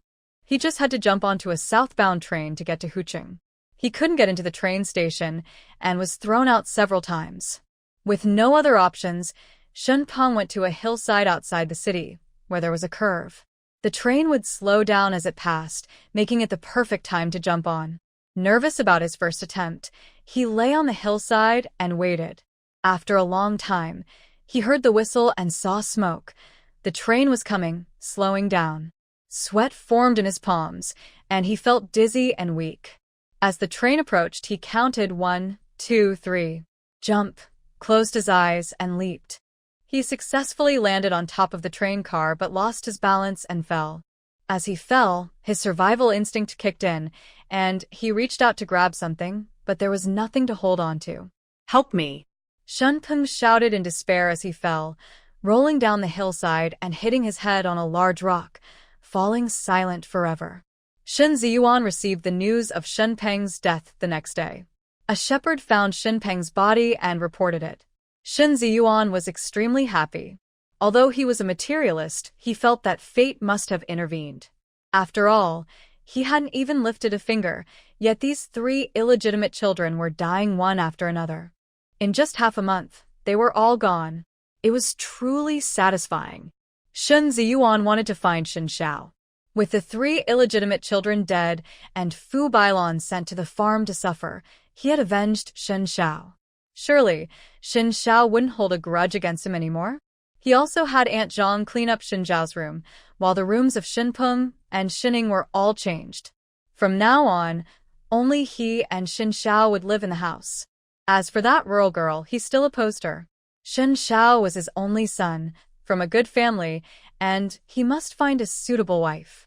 A rural girl was not good enough. Shun Ziyuan had everything prepared to go to the guest house and bring Shen Xiao home. Just as he was about to leave, 2 serious-looking men arrived, showing their credentials from the dreaded disciplinary inspection department. Comrade Shun Ziyuan, please come with us. May I ask what law I have broken? I have always been diligent and hardworking. Why do you want to take me away? Shun Ziyuan panicked. Your ex-wife Fu Bailan accepted over 100,000 in bribes in your name. This is her ledger. Please cooperate with our investigation. The staff showed him Fu Bailan's ledger, which was the same one Shen Xiao had personally delivered, and it also severed ties with Shun Ziyuan. Shun Ziyuan's face turned pale, and cold sweat dripped from his forehead. He had some knowledge of Fu Bailan's actions, but had turned a blind eye since their family's living conditions had improved. Moreover, he never expected Fu Bailan to be so bold as to accept over 100,000. That wretched woman deserved to die. I don't know. I really don't know. Fu Bailan and I are divorced. She did all this. I haven't seen a single penny. Comrade, I'm telling the truth. I'm really wronged. Shen Ziyuan anxiously defended himself. He was still young with a bright future ahead and couldn't afford any stains on his record. Fu Bailan only collected the money, but you were the one who handled the matters. Shen Ziyuan, can you just say you didn't know? You know very well how much your monthly salary is. Your family's living standards are far above your income. Don't you realize that? The staff looked at him mockingly, thinking he was pretending to be clueless. How could he not know? In the end, Shen Ziyuan was taken away, and he would face the judgment of the law. Aunt Zhang chased after them, seeing Shen Ziyuan's distressed figure and then looking at the empty Shen family home, murmuring, "Looks like they really need to find a new place." Sigh. She had planned to earn enough for her pension at the Shen family. What bad luck. The next day, Tang Nianyan learned about the Shen family's situation. She and Shen Xiao returned to the Shen home, which belonged to Shen Ziyuan. Since Shen Xiao was his biological son, it was only natural for him to return, even if they had severed ties. Xiao Xiao, you finally came back. Big things have happened at home. Shen Preng, Shen Li, Shening, they're all dead, and your dad has been taken away. That Fu Bailan has been sent to the farm. I was just about to go back to my hometown, but since you're back, here's the key. I'm leaving. Aunt Zhang quickly summarized the recent events in the Shen family. She sighed deeply, wanting to say that the Shen family must have run into some bad luck. Otherwise, how could everything fall apart in just half a month? Ugh, at least there's still Shen Xiao. What good luck. Aunt Zhang planned to return the key to Shen Xiao, as she intended to stay in her hometown for a while. Will you come back to Beijing after going home? Tang Nianyan asked. Of course. I'll go back to my old job to earn some pension money, Aunt Zhang replied with a smile. She didn't know how to do anything else but be a nanny. She wouldn't feel comfortable going back home after living in Beijing for so many years. Then, do you want to come with us to Shanghai? Shen Xiao said you take good care of him and cook well, Tang Nianyan asked with a smile. She had a good impression of Aunt Zhang. Shen Xiao was not well treated at home. Shen Peng and his siblings often bullied him, and Shen Ziyuan frequently punished him by not letting him eat. Aunt Zhang would secretly bring him food, providing him with rare warmth in that home. Aunt Zhang's expression changed slightly. Then she became very happy and asked uncertainly, "Do you really want me to work for you?" "Yes, your noodles are delicious." Shen Xiao nodded. He liked Aunt Zhang's noodles. When Shen Ziyuan punished him to stand in the yard for hours, late at night, hungry, while Shen Ziyuan and Fu Bailan were asleep and didn't care about him, Aunt Zhang would bring him a big bowl of egg noodles to eat and remind him not to be stubborn. "You silly boy. Why argue with your dad? They're all asleep. Who will see if you stand or not? Be good and go to sleep. Get up early tomorrow, and standing here will be nothing." After Aunt Zhang's advice, Shen Xiao felt enlightened. From then on, whenever Shen Ziyuan punished him, he wouldn't argue but obediently went outside to stand. Once Shen Ziyuan and the others were asleep, he would sneak back into sleep, of course, after having a big bowl of egg noodles from Aunt Zhang. The next morning, before Shen Ziyuan and the others woke up, Shen Xiao went back to the yard to stand. To make it look more convincing, he even sprinkled some water on his head to mimic morning dew. Aunt Zhang also testified for him, saying he stood all night, and Shen Ziyuan never suspected anything. During his childhood in Beijing, Aunt Zhang was the only person who treated him well besides his uncle. Aunt Zhang smiled, tears in her eyes, and said, "If you like it, I'll cook for you every day. Can I go back to my hometown for a few days? I haven't been back in a long time. Stay as long as you want. Just call me before you come, and I'll give you the address." Tang Nianyan took out paper and a pen, wrote down her phone number, and handed it to Aunt Zhang. "All right, I'll go to the train station. I'll come to Shanghai to find you." Aunt Zhang wiped her eyes. She never expected that in the end, it would be Xin Xiao who accepted her. This child always had a cold face, but knew in his heart who treated him well. I've only worked in Beijing and have never been to the south. Thanks to you, I can go to Shanghai and see new things. Aunt Zhang was very excited about going to Shanghai. When she returned to her village, she would have something to brag about. Even the village chief had never been to Shanghai. Tang Nianyan gave her 20 yuan to buy food on the way. Aunt Zhang refused, saying she didn't need it. After working for so many years in the Shen family, she had saved quite a bit. However, Aunt Zhang couldn't refuse Tang Nianyan and had to accept it. Shen Xiao drove her to the train station and even got her a sleeper ticket, which moved Aunt Zhang to tears. After sending Aunt Zhang off, Tang Nianyan and Shen Xiao moved into the Shen family home. Shen Ziyuan's bribery case was too serious. He would spend the rest of his life in prison, and this house now belonged to Xin Xiao. They had been in Beijing for half a month, and Zhou Hongchang was still hanging on, often in a coma and rarely awake. He learned about the recent events in the Xin family from his eldest son and discovered that Xin Xiao and Tang Nianyan had already arrived in Beijing. Suddenly, he understood something, spat out a mouthful of blood, his eyes wide open, and shouted, "It was them." Before he could finish his sentence, Zhou Hongchang took his last breath. He finally realized who was targeting the Zhou family, but it was too late. Zhou Hongchang didn't even have time to leave a last word before he died in regret. The Zhou family felt as if the sky had fallen, thrown into chaos. Zhou Xinghua and Zhou Xingjia couldn't handle the situation at all. However, because of Zhou Hongchang's past contributions, they were still given some face by those above. At Zhou Hongchang's funeral, many high-ranking officials attended. Zhou Xiliang sat in a wheelchair, along with the Zhou Xinghua brothers. The once large Zhou family was now reduced to just a few of them. Please accept my condolences and take care. Those who came to the memorial said this to the Zhou family, their expressions heavy with sorrow, as if they truly mourned Zhou Hongchang's death. This gave the Zhou family a false sense of security, making them believe that they were still valued and not neglected because of the old man's death. The Zhou Xinghua brothers felt relieved. As long as those above remembered their father, they would surely be guaranteed a life of wealth and honor.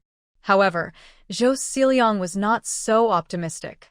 Before Zhou Hongchang died, he had entrusted him with many matters. He understood that the Zhou family's current situation was precarious and unstable.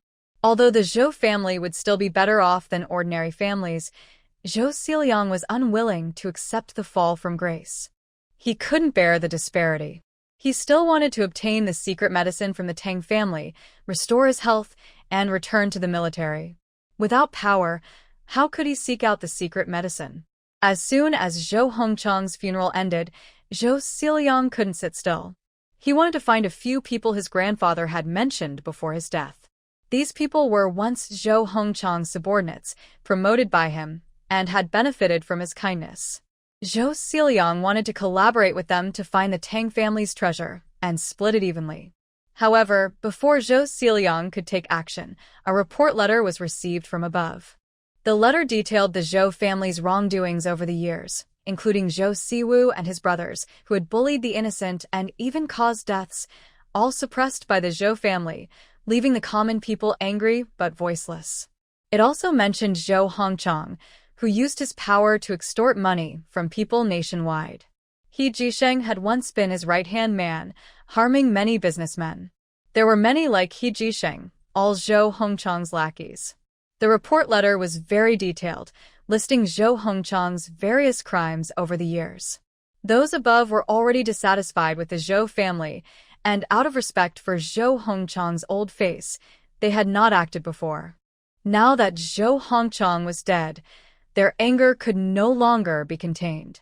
They dispatched people to investigate the Zhou family. While the Zhou Xinghua brothers were still dreaming of wealth and glory, and Zhou Xiliang was dreaming of returning to the military, their dreams were abruptly interrupted by the investigation team.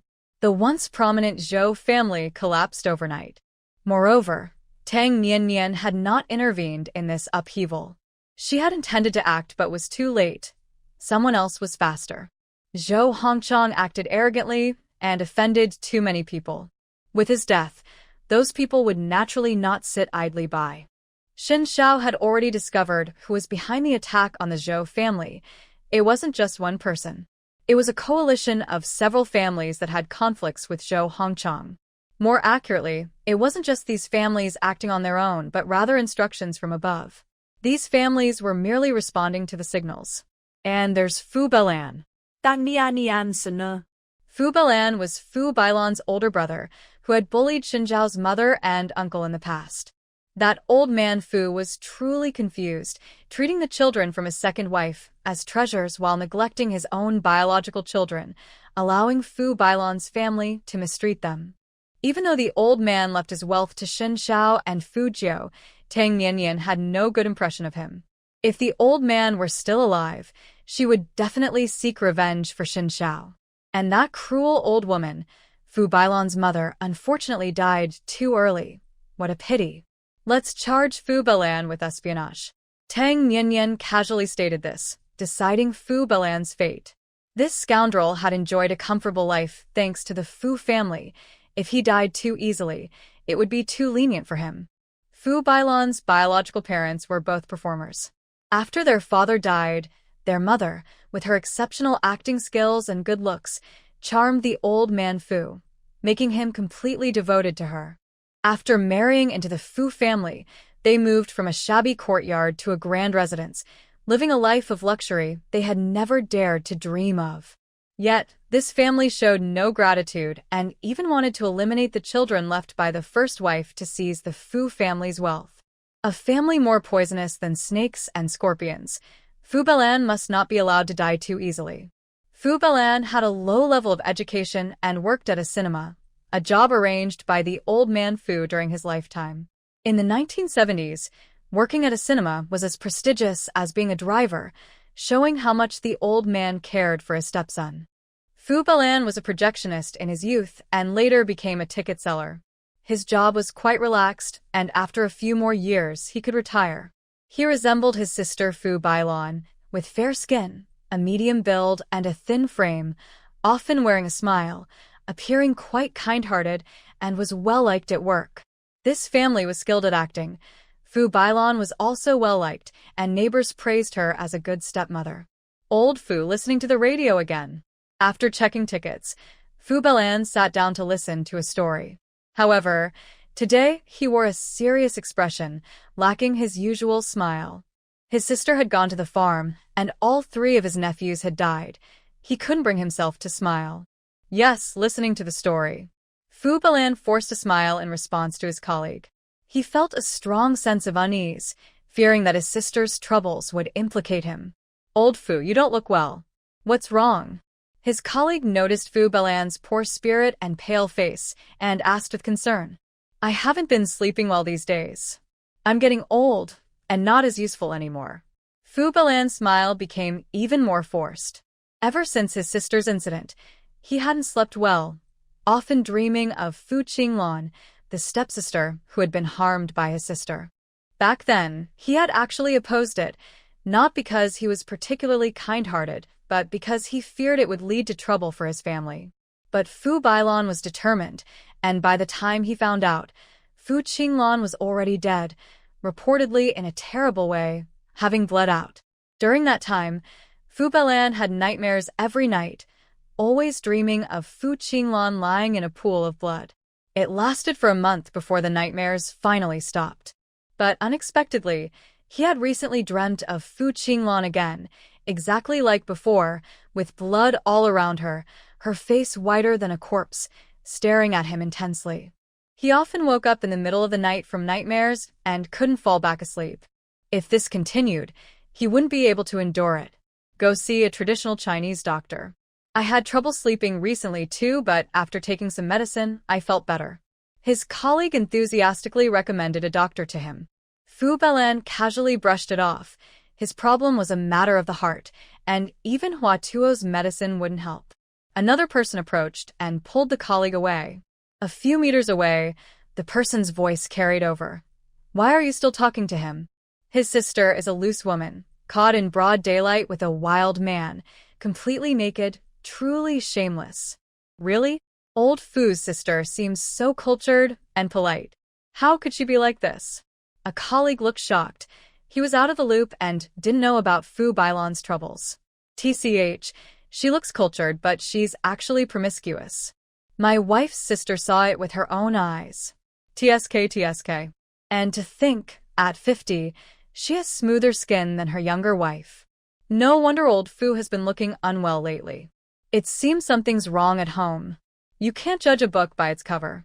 Stay away from him. His sister has been sent to a farm for re-education, and 3 of his nephews have died. I think his family must have encountered some bad luck. Although the two spoke quietly, they were not concerned about Fu Bailan overhearing them. Fu Bailan's expression was very grim. These two-faced people had flattered him when his sister's family was doing well. But no matter how angry he was, it didn't help. His sister was in trouble, and he couldn't find Shin Ziyuan. Even if he could, he knew he wouldn't listen to him. Now he had no one to rely on, and just hoped to get through to retirement without any more issues. Fu Bailan silently prayed. He had 2 years until retirement and hoped for a peaceful time, wishing nothing else would happen. He sighed, stood up to stretch his back, and went to the restroom, leaving the radio on the chair to listen to later. After he left, a figure appeared, Tang Nian. Wearing a baseball cap pulled low, covering most of her face, she was dressed in men's clothing, making it hard to tell her gender. Tang Nian picked up the radio, hid in a corner, and slipped into a space to adjust the radio channel. Meanwhile, Fu Bailan was confronted by Xin Xiao. Xin Xiao bumped into him on purpose, and they got into an argument. Xin Xiao had disguised himself, so Fu Bailan didn't recognize him. Why are you so unreasonable? You bumped into me, and instead of apologizing, you want me to apologize? Is that fair? Which dog-eyed fool saw me bump into you? You old man, where did I hit you? Xin Xiao looked fierce and even pushed Fu Bailan, acting like a complete thug. Fu Bailan lost his balance and nearly fell. Frightened and angry, he decided to back down. Fine, I'm unlucky. I bumped into you. I'm sorry. Fu Bailan gritted his teeth to apologize. This punk was taller than him, and he couldn't fight back. Are you feeling wronged? You think I'm blaming you? Your apology sounds so unwilling. I don't care for it. Xin Xiao pushed him again, playing the role of an unreasonable thug perfectly. This time, Fu Bailan lost his balance and fell to the ground. After struggling to get up, he didn't dare to get angry. Supporting his waist, he said through gritted teeth, "What more do you want? I've apologized. Don't go too far." "I'm going too far." What are you going to do about it? Xin Xiao stepped closer, looking down at him, sneering, "Bow to me, and I'll let you go." Fu Bailan was furious. No matter how cowardly he was, he wouldn't bow to this punk. "If you have the guts, kill me. I don't believe there's no justice in this world. My son is older than you, and you want me to bow? Are you even human?" Fu Bailan shouted, hoping to call for help from his colleagues. "Call your mother." Xin Xiao slapped his head hard, leaving Fu Bailan dizzy and disoriented. A few people from the cinema came over, saying a few words to ease the situation. "Today, I'll let you off, old man. Just don't let me see you again." Xin Xiao left with a warning. Nian had asked him to keep Fu Bailan occupied for 8 minutes, and he had gone a bit over that time. Fu Bailan's face turned pale with anger, his lips trembling. If his sister and Shin Ziyuan were still together, he wouldn't fear this brat. Holding back his anger, Fu Bailan returned to his seat, took a big sip of tea, and turned on the radio, tuning it to a familiar channel to listen to some Peking opera to relax. As the tuning sound faded, a melodious song played, captivating him. He paused, then listened intently, thinking the opera channel had a great selection today. After a few lines from the woman, she stopped, and a pleasant voice came on, a female host speaking in a slightly accented Mandarin, sounding very flirtatious.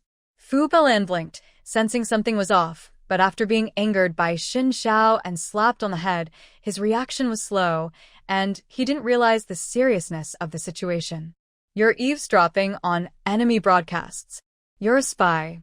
A loud shout came from Tang Nian, who had tampered with the radio and was now hiding nearby, waiting for Fu Balan to fall into her trap. Her shout attracted nearby people, and Fu Balan trembled, wanting to turn off the radio, but Tang Nian was faster and held him down.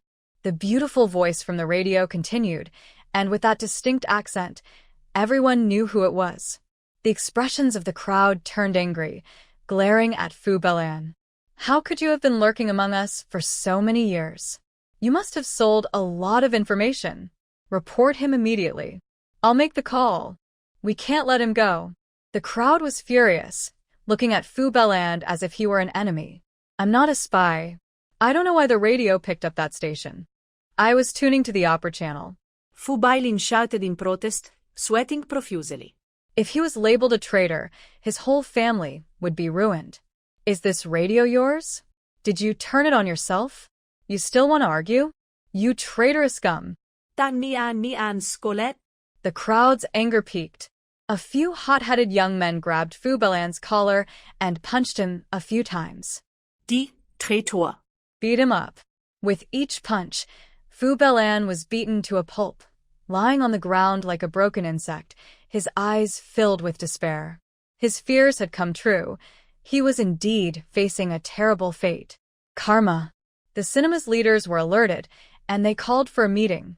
With witnesses and evidence, many had heard Fu Balan eavesdropping on overseas broadcasts, and the radio had been tuned to several foreign stations.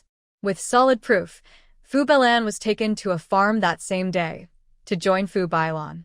Even though Fu Balan's wife and children had cut ties with him, they were still implicated, labeled as the family of a traitor, and they wouldn't be able to lift their heads for years.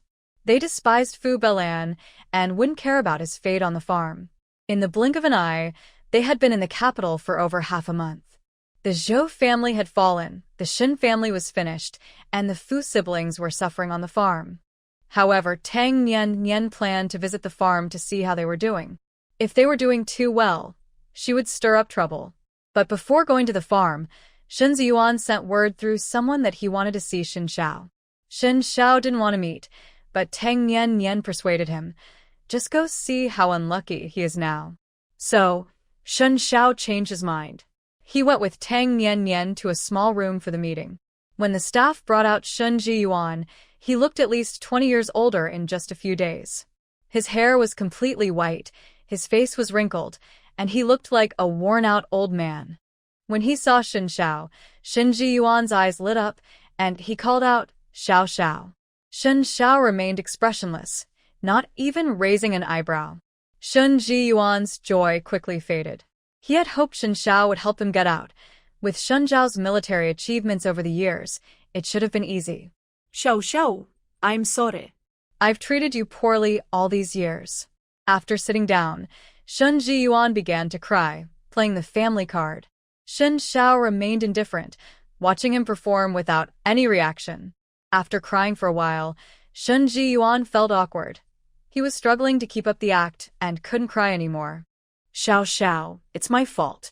Please give me a chance to make it up to you, okay? Shen Ziyuan said with a heartfelt expression, filled with regret and fatherly love. No need. Shen Xiao coldly refused. Nian was right. Late fatherly love was worthless. He had outgrown the need for it. Now, Shen Ziyuan only disgusted him. Shen Ziyuan's expression turned awkward. Shen Zhao's reaction was completely unexpected. This ungrateful son was truly heartless. When my mother was pregnant, you were with Fu Bailin. She got pregnant, and to rise in status, she teamed up with Lu Xiang to kill my mother. You must have known about it. Shen Xiao said coldly. Your mother was killed by them? I really didn't know. Xiao, believe me, I'm not that cruel. I admit I've wronged you and your mother, but I could never harm her, truly. Shen Ziyuan looked shocked, his face full of disbelief. Back then, Fu Bailin deliberately abandoned me on the mountain, and you knew about it. You didn't punish her afterward. When I told you Fu Bailin did it on purpose, you even hit me. Shen Ziyuan, in your eyes, my mother and I were always expendable, while Fu Bailin was your priority. Yet she made a fool of you for 30 years and had 3 illegitimate children, and now she sent you here. Congratulations. Shen Xiao spoke calmly, as if discussing someone else's situation. Shen Jiyuan might not have participated in harming his mother, but he definitely knew about it and did nothing to stop it. He treated his mother like dirt, and his son, in Shen Jiyuan's eyes, was even less than that. But Shen Xiao still didn't understand. If Shen Jiyuan treasured Fu Bailan so much, why was he so ruthless? Perhaps Shen Jiyuan loved only himself? Seeing you suffer makes me feel at ease. Shen Xiao stood up and coldly said before turning to leave. Xiao Xiao, please give me a chance. I'm your real father. Shen Jiyuan cried out desperately, but Shen Xiao pretended not to hear and left without hesitation. The staff looked at the wailing Shen Jiyuan with disdain. No wonder his own son wouldn't acknowledge him. He had harmed his own mother and nearly killed his son. A father like that was worse than a beast. They wouldn't recognize him either. 3 days passed since Shen Xiao met Shen Jiyuan, and the verdict on Shen Jiyuan's case came out. 15 years in prison for reform. When Shen Jiyuan was sent to prison, he shouted to see Shen Xiao, but no one paid him any attention. Shen Xiao and Tang Nian planned to leave the capital to retrieve treasures from his hometown. Before they left, they visited a farm to see how the Zhou family and Fu Bailan were doing. The farm was located on the outskirts of the capital, filled with people who had either made mistakes or were misjudged. Some might be innocent, but most were of low character, and the moral standards on the farm were very low, where many things could happen. Fu Bailan had been at the farm for half a month, suffering greatly. She was in agony every day. When she arrived, she still had her charm, but now she had turned into a haggard old woman. The Zhou family was also at the farm, together with Fu Bailan. Zhou Xiliang was disabled and couldn't do heavy work, so he was assigned to make ropes. Once a proud young man, he now spent his days making ropes with a group of women, and he couldn't stand it for even a moment. But he still wanted to make a comeback, so he endured, hoping to survive until the day he could leave. Tang Nian was very dissatisfied with their situation. They were living too well, and she needed to stir things up. So she found a few troublemakers on the farm and gave them a sum of money, enough to tempt them to take risks. Get rid of these people. Leave no one behind. Tang Nian handed them a list with Fu Bailan, Lu Xiang, Fu Bailin, and the Zhou family members on it. They needed to eliminate the root of the problem to prevent future troubles. Leave it to us. Can it be done in a week? The troublemakers saw that all the targets were weak and old, and they readily agreed. With so many people on the farm, killing a few weak ones was easy. Moreover, they had heard that many wanted the Zhou family dead, so they were just going with the flow while making a lot of money, a win-win situation. As for Fu Bailan, Lu Xiang, and Fu Bailin, they were just a pair of traitors and a traitor. No one would care if they died. Can it be done in 3 days? Tang Nian asked. She was in a hurry. Then you need to pay more. Deal. They happily reached an agreement. Money was not an issue for Tang Nian.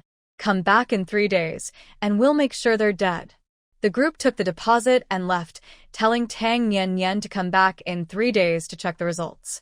In those 3 days, several incidents occurred on the farm. They weren't major, but they were still significant, as they involved loss of life. First was Zhou Xiliang, who was making ropes with a group of women. Where there were many women, there was bound to be trouble. Usually, Zhou Xiliang ignored them while working, but that day, for some reason, he got into an argument with a loud woman. The woman insulted Zhou Xiliang's ancestors and hurled many nasty words at him. Zhou Xiliang, with his temper, couldn't take it and picked up a stool to throw at her. The woman was quick and dodged, but the stool hit a cabinet piled with several boxes of miscellaneous items that hadn't been touched in years. Now, with Zhou Xiliang's throw, the boxes shifted but didn't fall. Although the woman wasn't hit, she was furious and shouted, "You disabled fool dare to throw at me? I'll kill you." She grabbed Zhou Xiliang's wheelchair and pushed hard, crashing it into the cabinet. Zhou Xiliang lost control of the wheelchair and crashed into the cabinet, the force of the impact causing him to fall to the ground. Since his lower body was paralyzed, he couldn't get up without help. The women who were making ropes with him didn't like Zhou Xiliang anyway, so they naturally wouldn't help. Then, an unexpected event occurred. The boxes on the cabinet fell down, crashing onto Zhou Xiliang, with one hitting his head. By the time people moved the boxes away, Zhou Xiliang had already died. The next to face trouble were the Zhou Xinghua and Zhou Xingjia brothers. Upon hearing the news of their son-nephew's death, they were filled with sorrow and fear, believing that the Zhou family was being targeted, with one death after another. "It will soon be our turn. We can't escape," Zhou Xinghua muttered to himself, resigned to his fate. With the third generation of Zhou men wiped out, only a married daughter remained, who likely wasn't doing well either. Her husband's family was known to be snobbish, and with the Zhou family in trouble, he might even ask for a divorce. Zhou Xinghua sighed, his face full of sadness. Zhou Xingjia also sighed deeply, and their wives looked equally distressed. The two families lived together in a small makeshift hut, cramped to the point where turning around was difficult. Their previous home had bathrooms larger than this hut. The brothers shared meals, not out of strong feelings for each other, but simply to save firewood.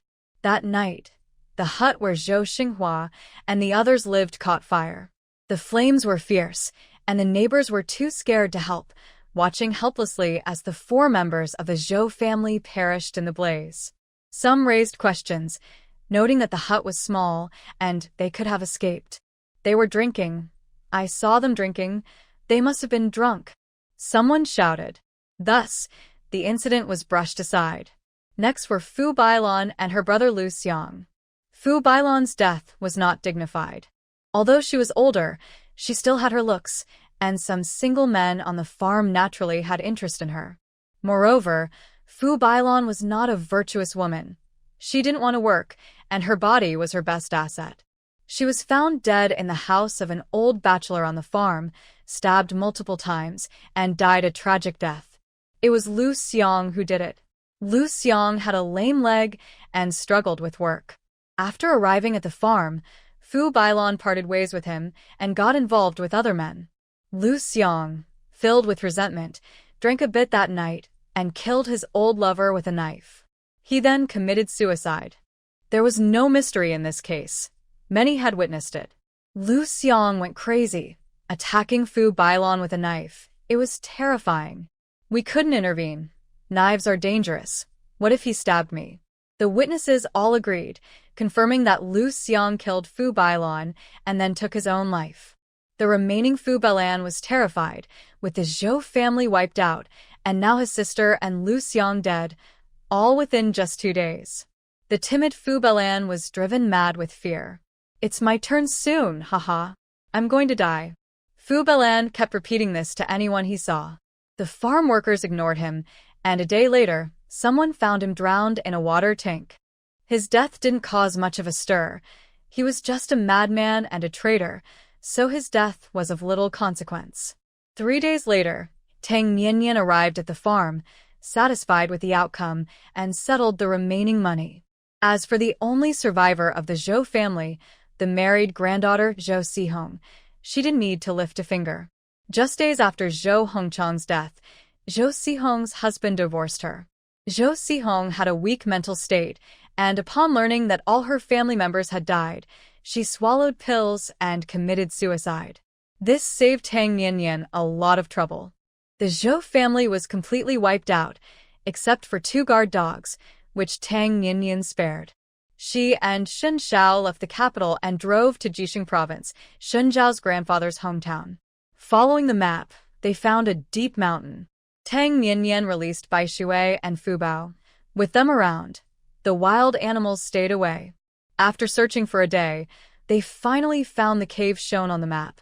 The entrance was overgrown with vines, which Shen Xiao cleared away, revealing a stone door corroded by moss. "This should be the keyhole. Insert this cross here." Tang Nianyan took out half of a cross given by Fu Qinghan, and Shen Xiao produced his. When they inserted the 2 crosses, they fit together perfectly. Inserting the cross into the hole, they heard a click, and the stone door began to move slowly with a heavy sound.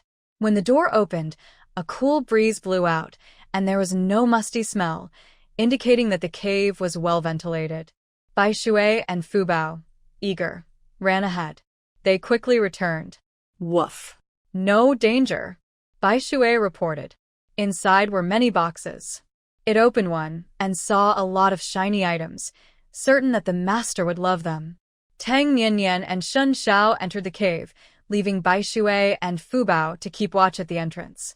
The entrance was narrow, a small path, and the cave walls were embedded with many luminous pearls, casting a soft light that illuminated the cave clearly. Tang Niannian counted about 20 luminous pearls. The Fu family was wealthier than the Tang family. Tang Niannian was secretly delighted, filled with anticipation for the treasure.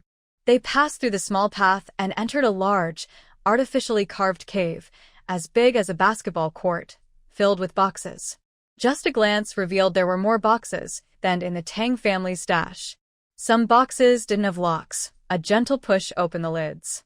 Most contained gold bars and gold ingots, older than those in the Tang family.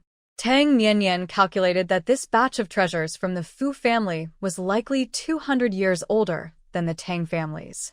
2/3 were gold, over 100 boxes, while the rest included jade, antiques, bronze artifacts, and various paintings and porcelain, all priceless treasures. What delighted Tang Niannian the most were the 10 or so boxes of gemstones, sparkling and dazzling, each one a top-quality gem. There were also 2 boxes of exquisite pearls, still radiant after all these years.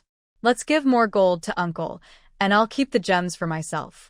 Tang Niannian wanted to share more gold with Fu Qinghan, wishing to keep the gems for herself, as she couldn't bear to part with any of the beautiful stones. Okay. Shun Xiao agreed with a smile, knowing that Uncle didn't care much for these things.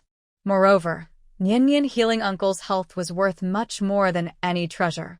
Tang Niannian was overjoyed, grabbing a handful of gemstones to admire. The colorful gems slipped through her fingers like a rainbow, incredibly beautiful. All the boxes were stored in Tang Niannian's space, and she even took down the luminous pearls from the cave ceiling, leaving none behind. They closed the stone door and planted many vines at the entrance, watering them with some spiritual spring water to speed up their growth, covering the entrance to prevent discovery. 3 days later, they returned to Hu City. Ming Jinxing was happier to see Xin Xiao than he would be to see his own son. He jokingly scolded, "You rascal, you've been gone so long without even a phone call. You don't have any vacation this year." He quickly assigned tasks to Xin Xiao, knowing that only he could handle them. "Tell me the truth. Does the Zhou family matter have anything to do with you?" After discussing business, Ming Jinxing closed the doors and lowered his voice to ask. He had heard about the events in the capital while in Hu City. In just 20 days, the entire Zhou family was wiped out, not a single one left. No one would believe it was without outside influence. Ming Jinxing suspected Xin Xiao. It was too coincidental that trouble struck the Zhou family right after he went to the capital. The Zhou family brought this on themselves.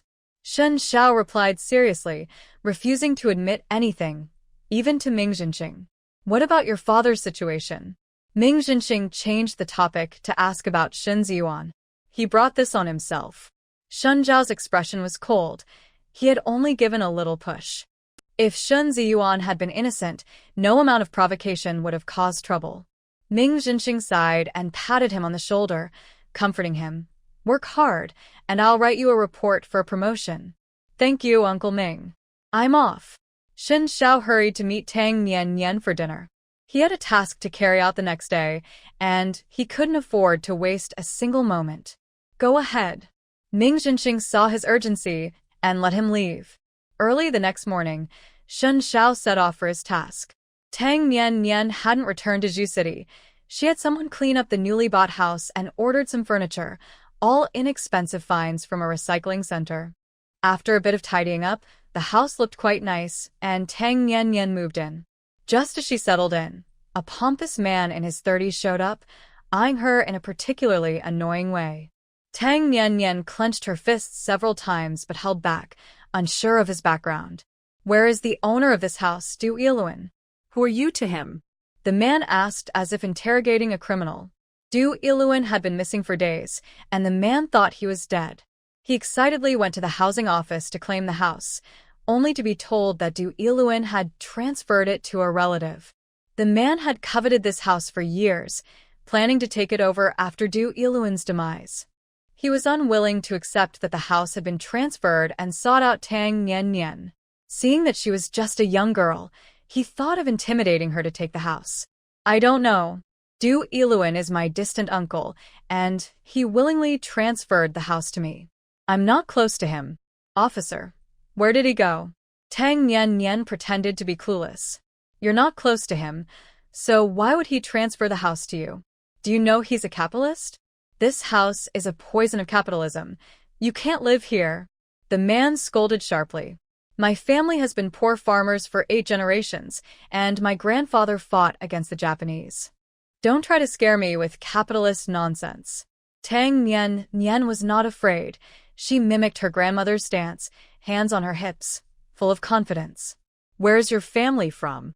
The man was slightly wary, fearing she might have influential connections.